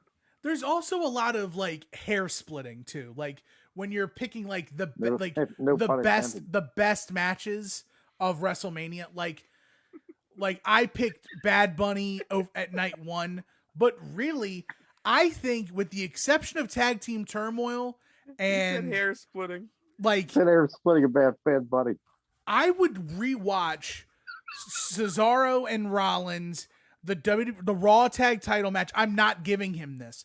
The Raw Tag Title match, the Bad Bunny tag match, and the women's title match. They're all really close. They're all like a point or two away from each other. Right. So like it's really like how thin you're cutting it. But either way, like it's still night 1 was shaping up to like make this WrestleMania. How good night 1 was shaping up to make possibly 37 be the best WrestleMania of all time. If night 2 would have stuck harder. See, and I think this is the great segue. Night 2's never going to. It's never going to. I think it will. Do you enjoy? I don't know. What is one thing you enjoy? Pizza. Your first slice of pizza is always better than that second slice of pizza. No. Your first roller coaster ride of the season. Well, that's a horrible. Is always more exciting than the second roller coaster ride of the season. Well, the second one never happens because if I get on one, I'm done. The second one never happened, right? We'll have to work on that, Jim. Again, that's a great story to tell one day. Yeah, we did. But like, so let's transition here to the 3 count question of the week. And we will get back to like, because I know somebody had asked about our thoughts on Sasha Banks' record at WrestleMania, so we'll get back to that. Asked about that. Don't give me that shit. Let's just get that out of the way right now. She puts people over. Good for her. Fair enough. Yeah, I mean, she makes new stars. I will say this. I was worried that Sasha was gonna win because I would have bet the house and farm on Bianca. Yeah. Here's why. When Sasha normally loses, when she's going into a losing effort, Sasha tends to have what some would call boo-boo face. Like, she wrestles differently losing than she does winning. And this match felt like a Sasha Banks win until she lost. He swerved you, bro. Like she felt as though she cared more about this match than like any other losing match she's ever had. Is it the WrestleMania main event aspect of it? Probably. Is it the history that it's 2 black women in the main event of WrestleMania? Probably, absolutely. But still, it's a different Sasha Banks than I'm used to seeing. So I'm like, oh, Sasha doesn't have boo-boo face. She's winning. And I wanted Sasha to win. I didn't want Sasha to win. Sorry. Expunge that. You wanted Bianca to win. I absolutely wanted Sasha. I have been a Bianca Belair fan since day 0.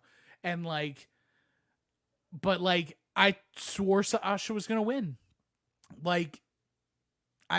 She would have found a way. I'm day 1-ish, man. Day 1-ish on Bianca. She goes hard in the paint. My favorite couple in the history of wrestling right now. Like right now, Montez and Bianca are fighting for the number 1 spot of greatest couple in wrestling ever. I mean, what I'll say go ahead. What I'll say to Sasha's record is kind of the same stat I brought up about Shawn Michaels, Mr. WrestleMania 6-11. There's a winner, there's a loser. You know, I don't think it matters that Sasha's 0-6. I really don't. You know, it's a non-factor to me. And I mean, even because how many like triple threats or tag team matches, like was she a part of the fall in all of those too? Like one was the Andre Battle Royal. Yeah. One was the Fatal 4-Way tag, and Bailey ate the fall. Right. The triple threat women's match, she might have taken the fall on that one. Yeah, I don't remember. With her, it was Charlotte, Becky, Charlotte, Becky, Sasha at 32. Yeah. And then I can't even recall the other three Sasha Banks matches. But back to the one nights versus two nights. The question of the week, of course, the 3 count question of the week. You know, we've seen two odd years. You know, a Performance Center WrestleMania, a partial capacity WrestleMania held over 2 nights. The original press release showed April 3rd, 2022 as the date of WrestleMania Dallas. The promos during WrestleMania showed April 2022. So I guess technically up in the air. For our countdown's sake, I'm operating off the original press release. If that changes, I will change it when it happens. But because I think there's a belief that, you know, WWE is still possibly exploring the idea of making a 2-night WrestleMania a constant thing moving forward. We will remain to see that. But the question of the week was simply, to you, should WrestleMania be 1 night or 2 nights moving forward? Is there anybody that would like to kick us off? Go ahead, Ryan. Ryan, go ahead. It's 1 night. As a fan, you get your expectations up, your excitement up, and you just never get to replicate that the following night. It's never, ever going to happen. It didn't happen for a TakeOver, where night 1 far exceeded the expectations of night 2. It didn't happen for WrestleMania. I don't think it happened last year for WrestleMania. You get your excitement up, and you get what you get. And then to do it again the next night, it's redundant. It's tiring to have to do it again as a fan. We're talking about the granddaddy of them all, WrestleMania. This show should be longer than 4 hours. To break it into 2-3 hour shows, then it's just another paper. People are acting like a 5-hour WrestleMania is that fucking long. It should be a big thing. We got together. We always celebrated WrestleMania. We got pizza. We made fucking chicken dip. That's what you do. It's Wrestle. Who wants to do that shit twice? You could have the I don't want to have to put and pants chicken on dip the other twice. That's ridiculous. Once in a weekend, damn it. That's it. That's all I want to put pants on for. Matt's not going us over twice. He's got a kid. Pants were optional the first night.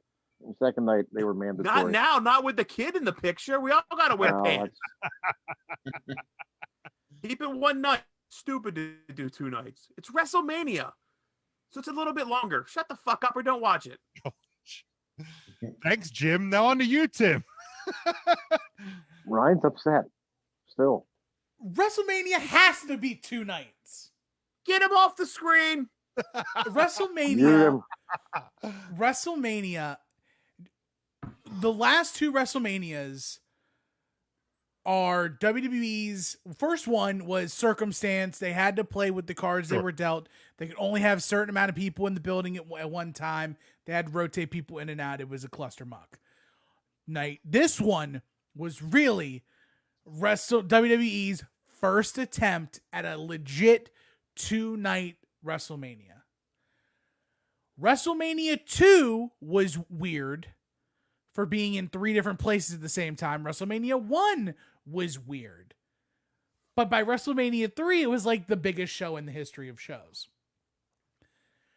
The ability you have with 2 nights, storytelling wise, in the ring, it also stretches out the WrestleMania moments aspect.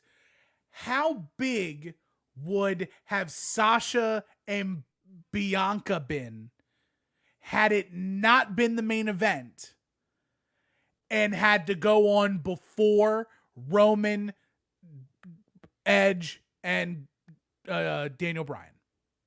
Because there's no way Roman's not main eventing. Correct. So I don't buy that. Really? The moment Bianca, you absolutely have Bianca Belair. The WWE She won the Rumble just the same. Yeah, but the WWE is going to take their 3 biggest comeback stories ever: Edge, Daniel Bryan, Roman Reigns, in a triple threat match for the Universal title. That's not main eventing? In 2021, when you have the option to put 2 black women main eventing for your championship, absolutely, it's not main eventing. It's main eventing. It's main event. You can be wrong twice in your segment. That's fine. I don't care. That's fine. We can agree to disagree all we want. I love you to death. I do too. And I love me. And soon I love we're going to be able to soon we're almost there. I know. I can't wait. Look, Matt just threw up. I'll even grab your butt. But either way, why am I coming? Night 2 or two nights of WrestleMania gives you more opportunity to make the moments that happen on each night memorable and have a better impact than they would if it was all on one night. If they were all on one night, some things would get lost in the shuffle. Imagine having Bobby Lashley make Drew McIntyre pass out, Cesaro wins, almost has his debut, Shane McMahon does an inside-out bump off the top rope, Bad Bunny shows out, Bianca wins, The Fiend and Alexa do weird spooky stuff, Kevin Owens stuns Logan Paul, and that match Roman isn't Reigns on WrestleMania then. No idea. and Roman Reigns, that's 9 moments in 2 Manias. And none of them would feel special because they would all be together. Split them up, 2 nights. Half the moments that you mentioned aren't that special. They're WrestleMania-esque moments, though. That's going to put Logan Paul in the Hall of Fame one day, so. I bet next year at this time, nobody will know who Paul Hogan is. I mean, Logan Paul... Hey, that's Crocodile Dundee. You watch it. Logan Paul might be the... Who the hell is this? He might even be... he's close to on par with Bad Bunny as far as recognizable outside of wrestling. On YouTube. Well, no, I mean... Bad Bunny doubles him on Twitter. Right. Does he? Logan pretty, Paul, I think, close. He trended for a while because he kicked the shit out of, Nate Robinson in that celeb boxing thing? Wasn't that his That's the dead body guy, right? In Bad Japan Bunny, or whatever? So Bad Bunny has 2.9 million followers on Twitter. Okay, I was wrong. Then I had these numbers flipped. Fuck me. Logan Paul has worldwide 5.9 million on Twitter. I fucked that one up. That's on me. Yep. It's okay. You can be wrong twice on my segment. That's fine. That's my first. I've been right so far. But they reach different audiences. Logan Paul definitely reaches out to the younger wrestling fan. I can't wait to see what Logan Paul's or hear. I do not subscribe to Logan Paul. I don't necessarily care for his content unless he's doing Pokemon cards, and then I'm in. but his vlog on WrestleMania, easy 5 million views, easy 10 million views. So many free eyes on the WWE product. Yeah. Not even fun. Not even halfway funny. And he sold the shit out of that stunner too. Took it like a champ. But just 2 nights spreads out, makes moments feel more special in their time. And WWE just needs to find a way to make the storytelling the build up to WrestleMania. Like, for example, Asuka and Rhea Ripley had 2 weeks of build. Roman, Daniel Bryan, and Edge they had like 2 months, but it really didn't come together till the last month. Sami Zayn and Kevin Owens got smashed together for no reason. Sheamus and Riddle got smashed if together. you make it one night, there's like I don't think Kevin Owens and Sami Zayn are necessarily on WrestleMania. Right. They're in about if it's one night, 5 of these matches are getting condensed into a Andre the Giant Memorial Battle Royal. Right. Or they're on Fastlane and WrestleMania Backlash. All right. So, I mean, looking over, there's probably 5 matches we can do without anyway. So, sorry, tag team turmoil match, but right. But tag team turmoil is like I can understand why tag team turmoil gets on the card because there is no women's battle royal. Right. The tag team turmoil plays the part of the women's battle royal. Right. Which, I mean, technically the men's battle royal wasn't even a part of this WrestleMania either. I know it was part of WrestleMania SmackDown, but which I think should be the way they do it from now on. You might as well. I don't want matches on the pre-show. Give me WrestleMania SmackDown. That I actually like, because here's the thing, and this is, and Matt, Mark, we'll get to your take on the question, but my thought is make it one night. Don't put matches on the pre-show. Make the pre-show a build. Play the promo packages. Have interviews with superstars as they're getting ready. Have the pre-show panel and their preparation for the night. Don't have matches. Use SmackDown on Friday as your kickoff, your pre-show matches, whatever. And then you have a 9-match card, 10-match card that is going to be substantial for WrestleMania and make it one night. So it's 4.5, 5 hours. Saturday you run NXT. On Saturday you run NXT. Go back to that one night of NXT, one night of WrestleMania, because I don't take last year into account, because last year is really kind of this weird anomaly in and of itself, 3 weeks into a pandemic, and they're 2 months into a WrestleMania build, whatever. So this year they do the 2-night thing, and I get it, so you can sell 50,000 tickets instead of 25. But to me, I look at TakeOver. Night 1 was great. Second night felt like it was a letdown, and maybe it's because I set my sights too high after night 1. Same thing with WrestleMania. WrestleMania Saturday, loved it. Came off feeling high, whatever. Sunday, and again, whether it was the way the first match panned out, and I thought it was a weird way to start, but the rest of the night, a little bit wonky. Sunday didn't do it for me until the main event. And to me, that says it should be one night. I would rather have one,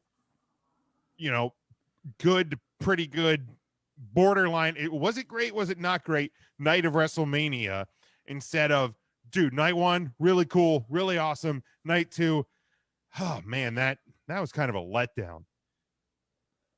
If roles reversed, if night 1 doesn't feel good, but night 2 feels great, you come off going, hell, we can do this every year.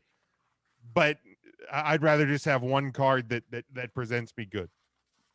Yes, Tim. How many times have we had one WrestleMania that absolutely stunk out loud?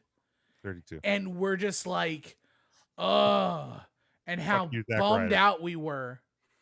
32. You, Zack Ryder. I think 32 was 25. 25 is bad. 29 bad? Mine is bad. Oh my God, 29 was bad for the simple reason. Please, you want to torture me? Sit me down and make me watch Triple H Brock Lesnar from WrestleMania 29. Sounds like a watch along.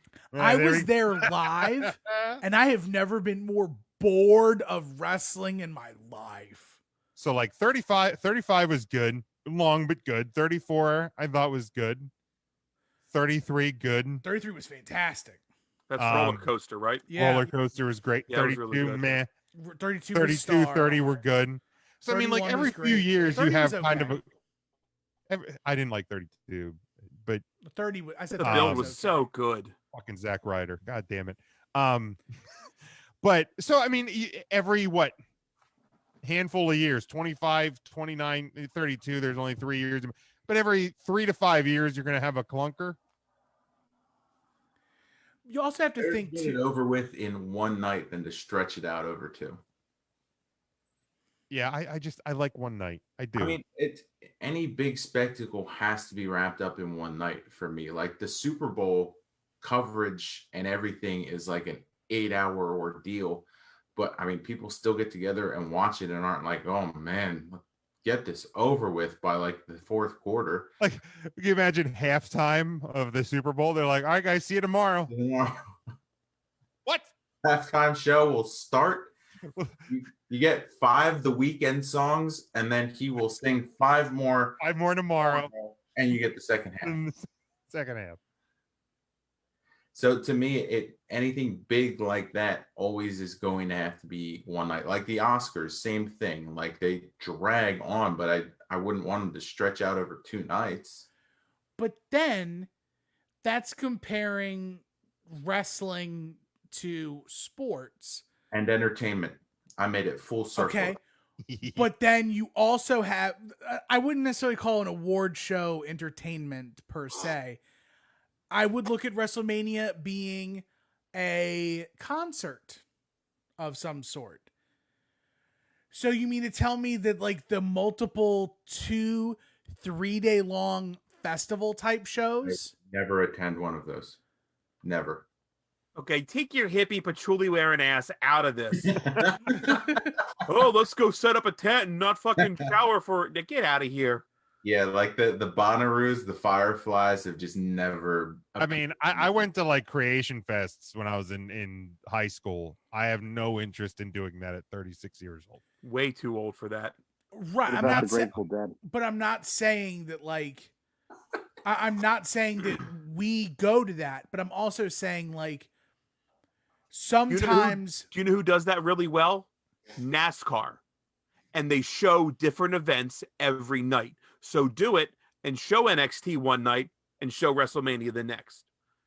They don't stop the race halfway through. They give you one different race and then they give you a whole nother race the next night. You can bring your fucking tent and your pop-up camper and all of the beverages and your PBRs. Riker will be here. Uncle. But that's the difference is like what you're talking about with like NASCAR or football or anything else.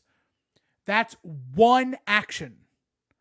Like the Daytona 500 does not have a stop at 250 laps or 250 miles and say, okay, this is it. And then the other half. Wrestling, you had 7 whole matches and then you had 7 more whole matches. And what happens in the first match of night 1 has 0 bearing on the last match of night 2. So those are all interchangeable. There's not one thing that happens. WrestleMania is the encompassing of 14 different things happening at the same 14 different things happening in a row. Not one thing that happens over the course of a 4-hour time frame. Are you the person that would rather watch shows when they're released 1 week at a time and not just binge it and get it over with? If they provide it to me in a way that I can binge it, I choose to. Like the WWE should do. But I also can respect the anticipation you get waiting week after week, especially if the stories are good and what they're trying to tell you, the story they're trying to take you through is worth grabbing a hold of. The 7-day wait, nothing like it.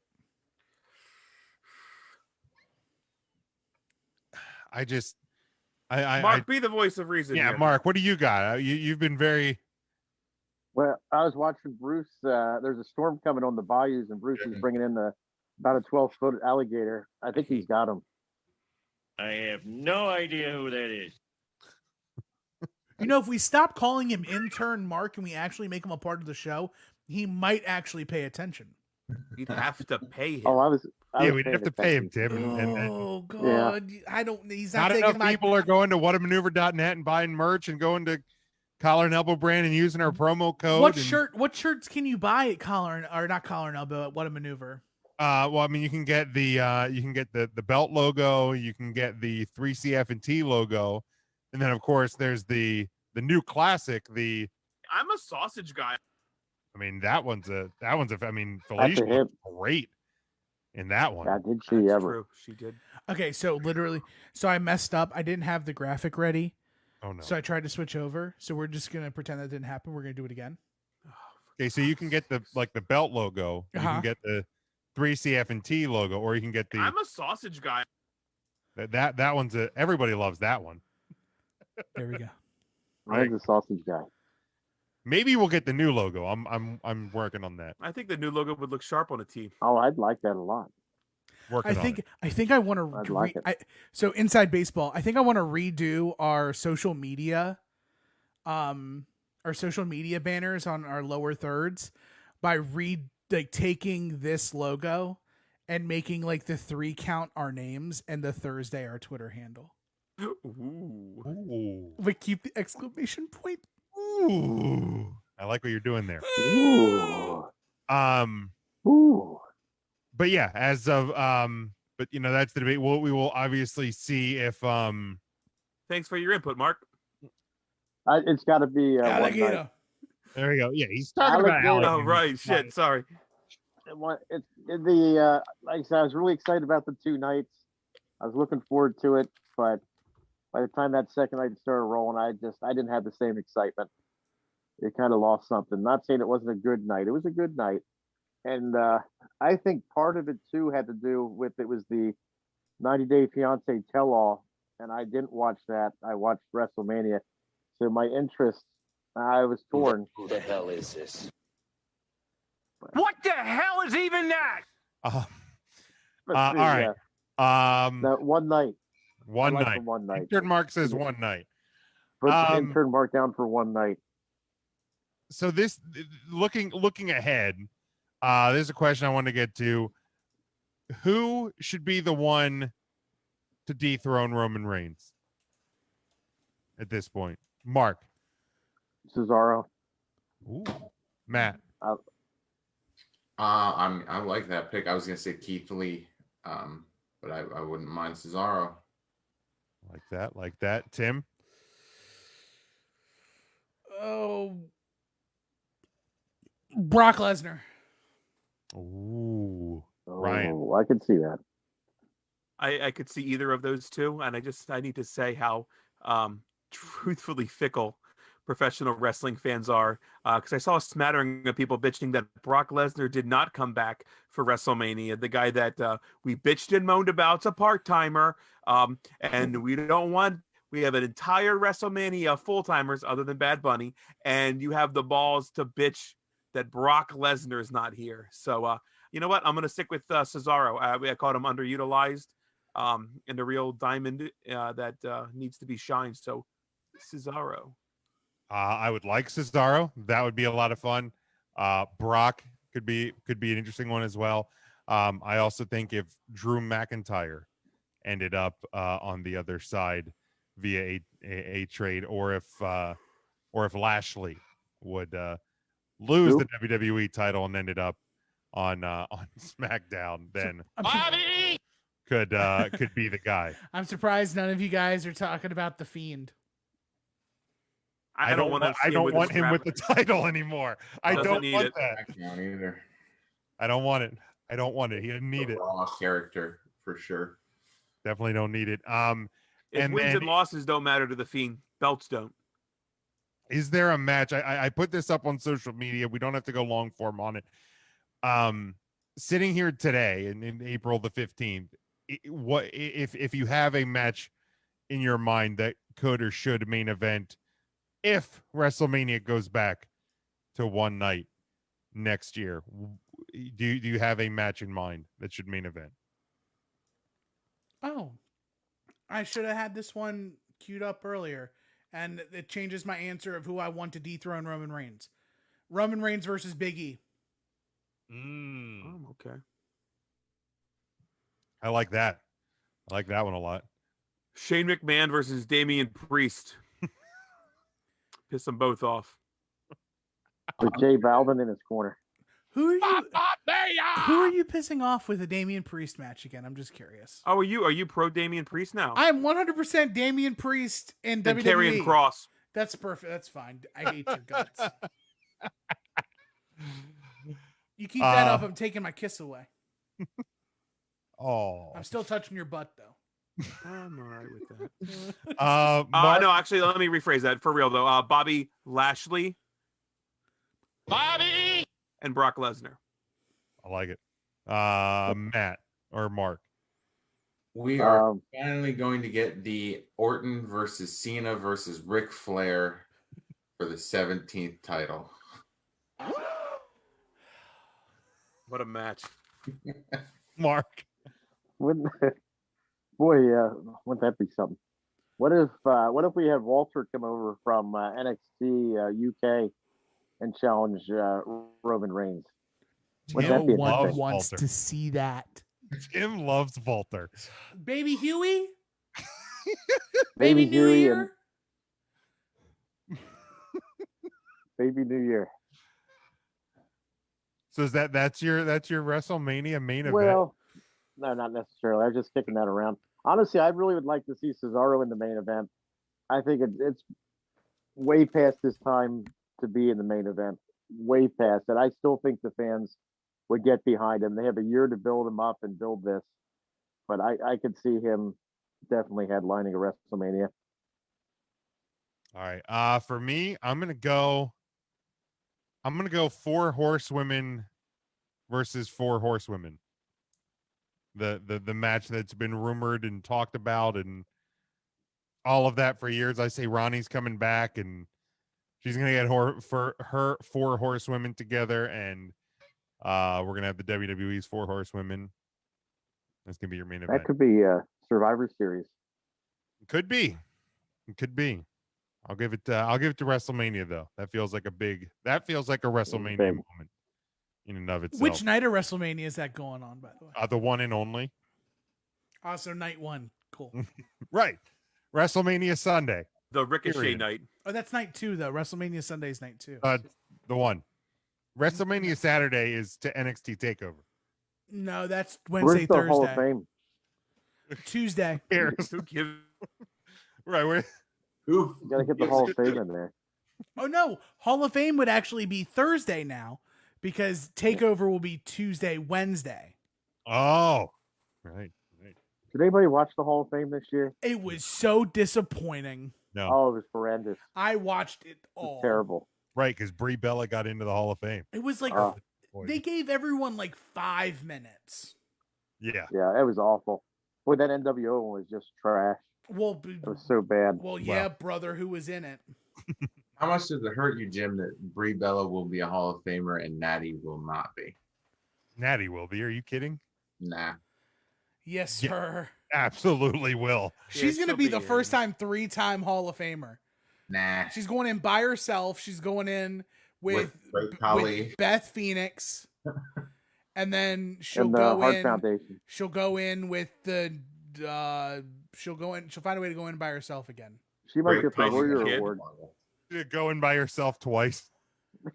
She'll get the Warrior Award one year. So there's one cool thing. There is one cool thing about the Hall of Fame is the video package they did for Kane. Yes, with Chevelle. Yeah, good. Chevelle seeing red with Kane and his career retrospective. It just took me back to a time when WWE did video packages. Great, so good. Which is literally When like Chevelle was a band. Oh my god, Chevelle! I think Chevelle's making new music. Yeah, Charlie told me Chevelle's making new music again. Really? Yeah, that was almost as good as My Sacrifice. Dude, those My That's Sacrifice. tough. I didn't say as good, almost as good. It's up there. It's close. Ryan Sacrifice. Yeah. All right. So I think we have a new segment to talk about. We do. Tim, do you want to kind of share this with the world? I will. So we've little inside baseball Jones.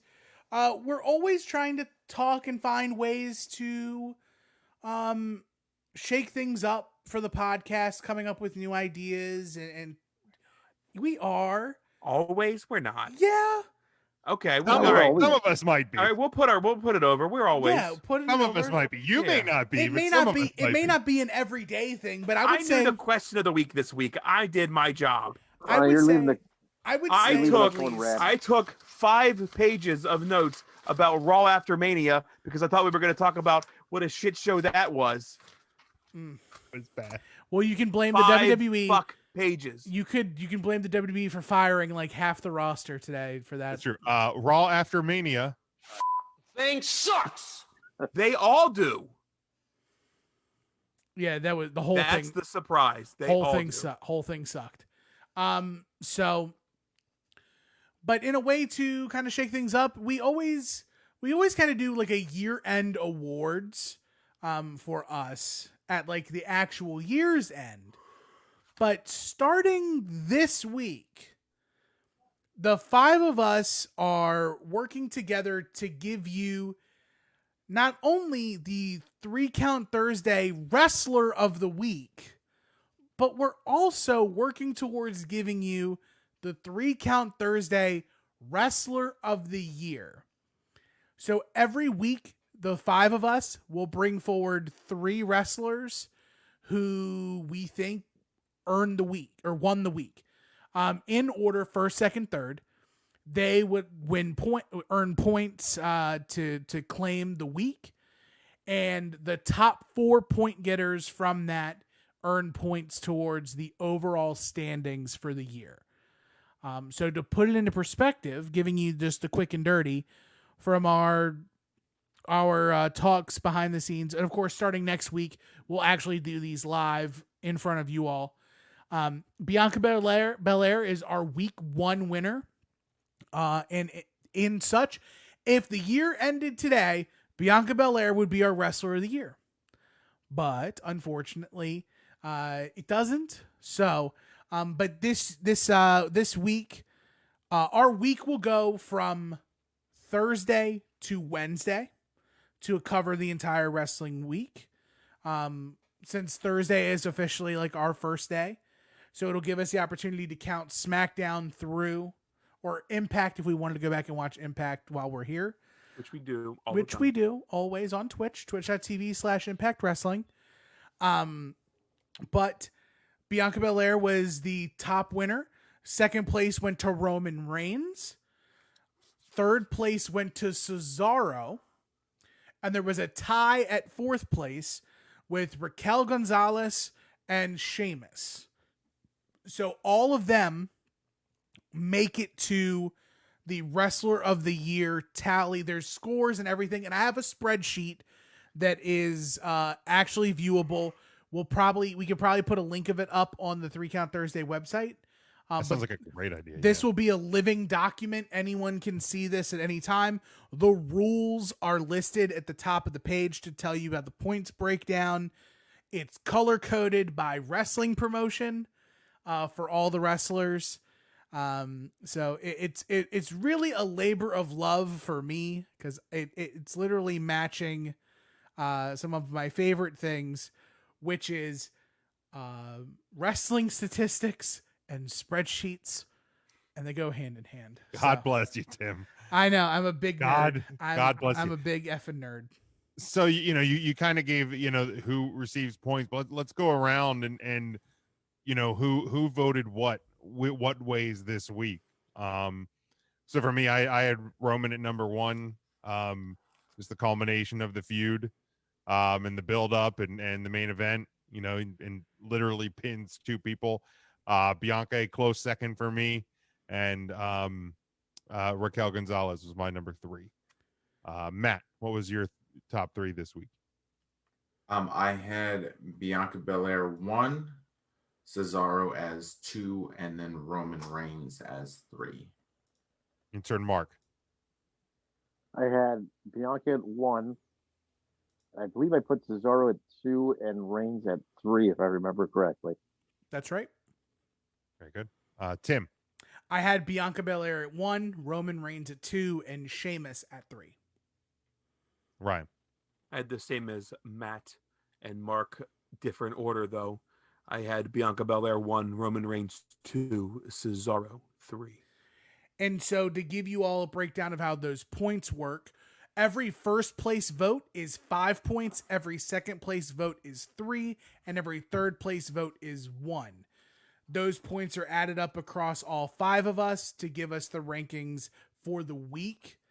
And then depending on how you slate out for the week, you get points to go towards the overall totals. Because there's going to be times where we're picking different people.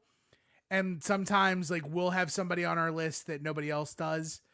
And they'll get at the bottom of the barrel. But they won't get counted towards the actual wrestler of the year tally.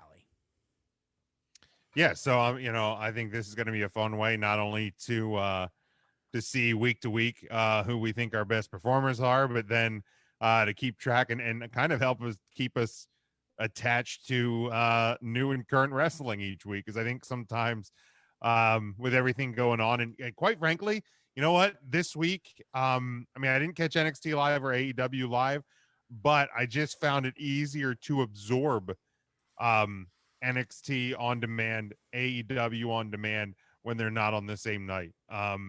So quite frankly, I like the way the week is set up now versus the way it was set up before, especially because a lot of the other TV shows that I watch happen to fall on Wednesday nights. So there was like 3 Chicago shows, A Million Little Things.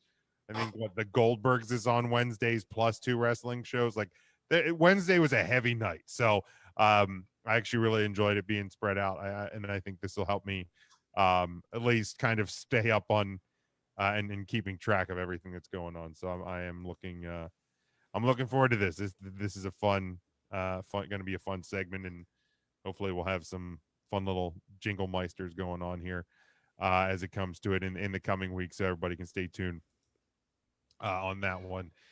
As well. So we will have to we will revisit that each and every week here on the show. The 3 count ranking of the week. Done. There it is. Perfect. And only 2 items, guys, in the news I have this week. WWE President and Chief Revenue Officer Nick Khan recently spoke to Variety to talk about WrestleMania, indicated the WWE will be making an announcement on a return to touring soon. He said there are plans and to stay tuned, but just know that once we're back on the road, we're back on the road full time. We're not looking to do other one-offs. This, of course, is WrestleMania. We felt it needed to be done for the fans. Look for news coming soon. It's been reported by multiple sources WWE has had no plans to return to touring our events with fans until the second half of this year. So we will keep an eye out for that. And then, of course, if you tuned into the Raw after Mania, you had noticed, and WWE announced on Monday that Adnan Virk will made his debut as the new play-by-play voice of Monday Night Raw. He comes from the MLB Network, ESPN. He will continue his on-air host role MLB Network for this season, joined, of course, by Corey Graves and Byron Saxton. Tom Phillips, now the new host of 205 Live, will also oversee special projects for WWE programming on Peacock and at the Performance Center in Orlando. He also remains in his role as senior manager of on-air talent. Samoa Joe, in the release, said that he was still part of the talent roster. We know about that. No news as of right now on the SmackDown commentary team. We'll see if anything is announced tomorrow, or is this going to remain Cole and Graves? But we will see that tomorrow. Quite frankly, I thought he did a really good job for his first night on Monday.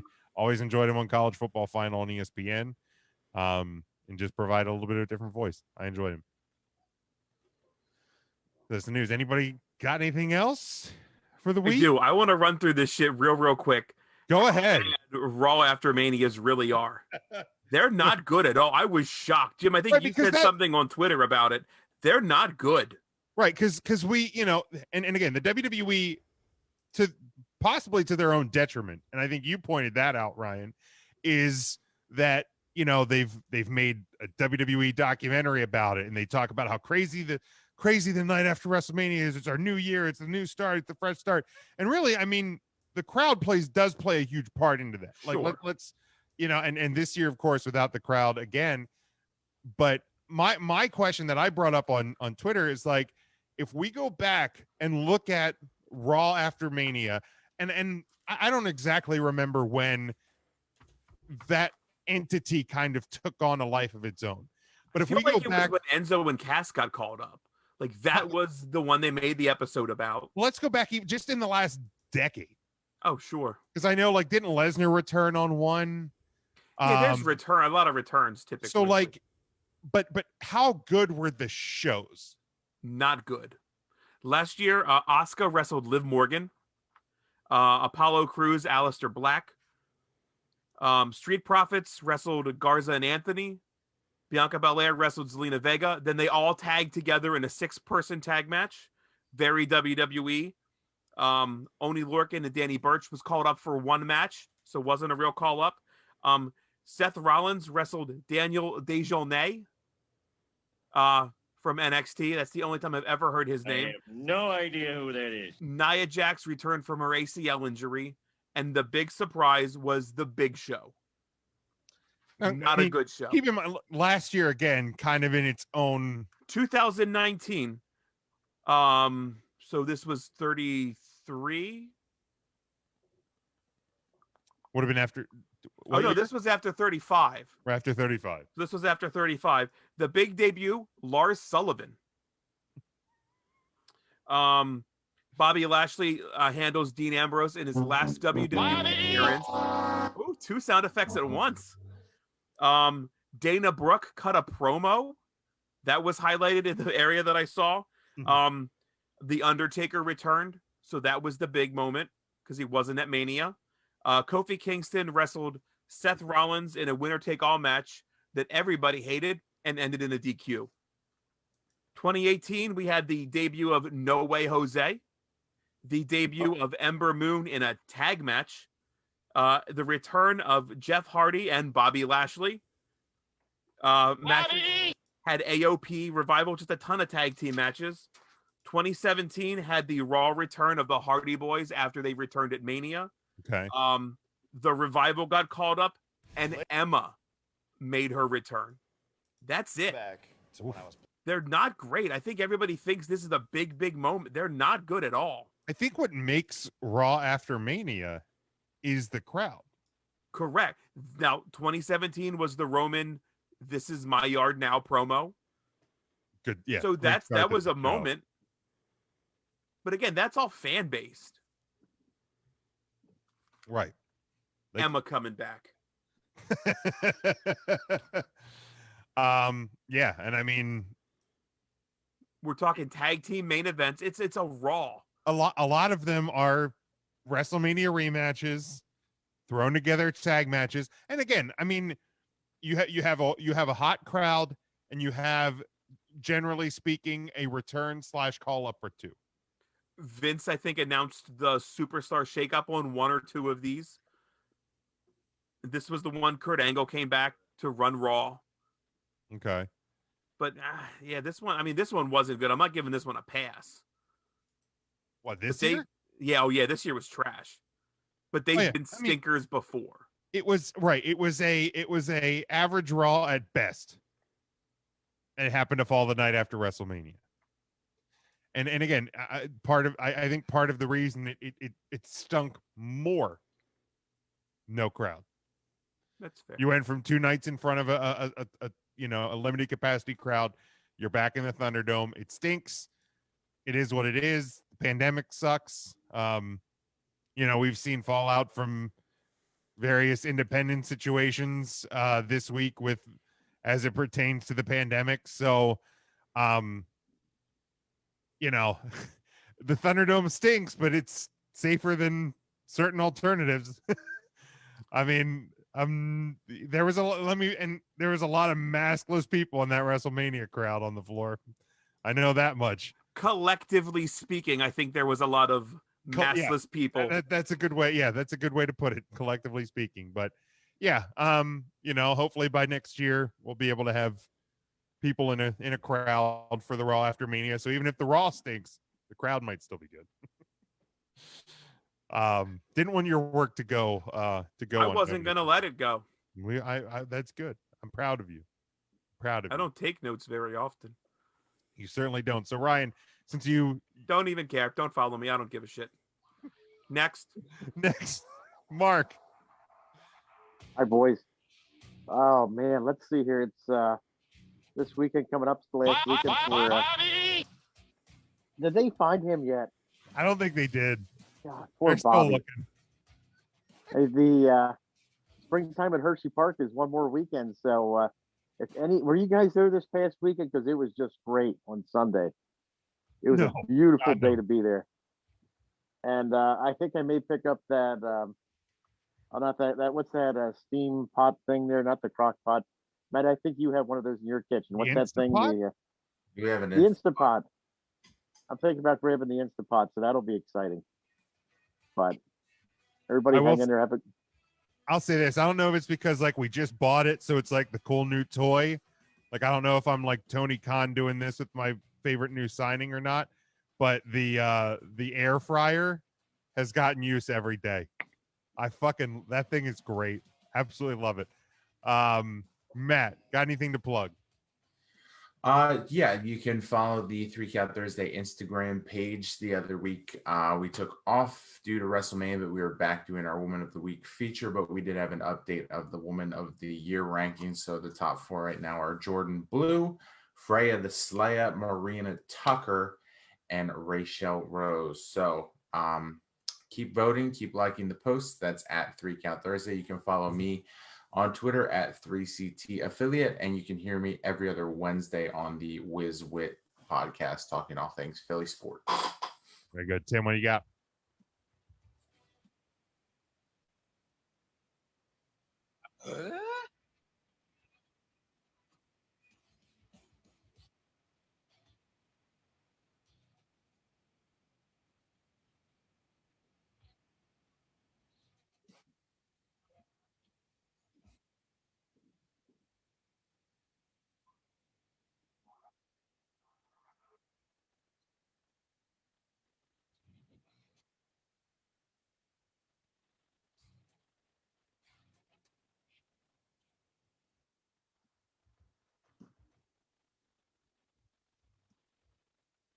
Oh.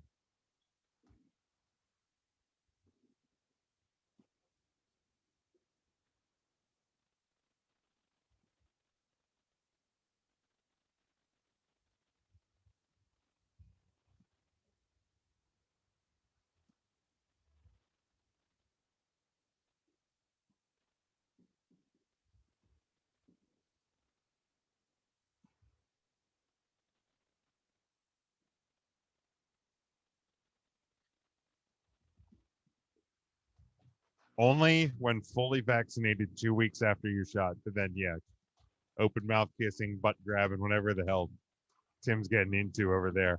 But you can follow me at Big Jim Sports. Make sure you're following the show at 3 Count Thursday, Facebook, Twitter, Instagram. Go to 3CountThursday.com. Make sure you're subscribed on all podcast platforms. Apple Podcasts, Google Play, Stitcher, Amazon Music, all of them. Rate and review on Apple Podcasts. Subscribe to the YouTube as well. Go to our merchandise page at whatamaneuver.net. Make sure you check out our home network, NGSC Sports, at ngscsports.com. Our secondary network, the Leib Sports and Music Network, LEEIB Sports.com. And you'll hear from our sponsor as the show closes out. Until next week, everyone, stay safe, stay smart, and go for the pin.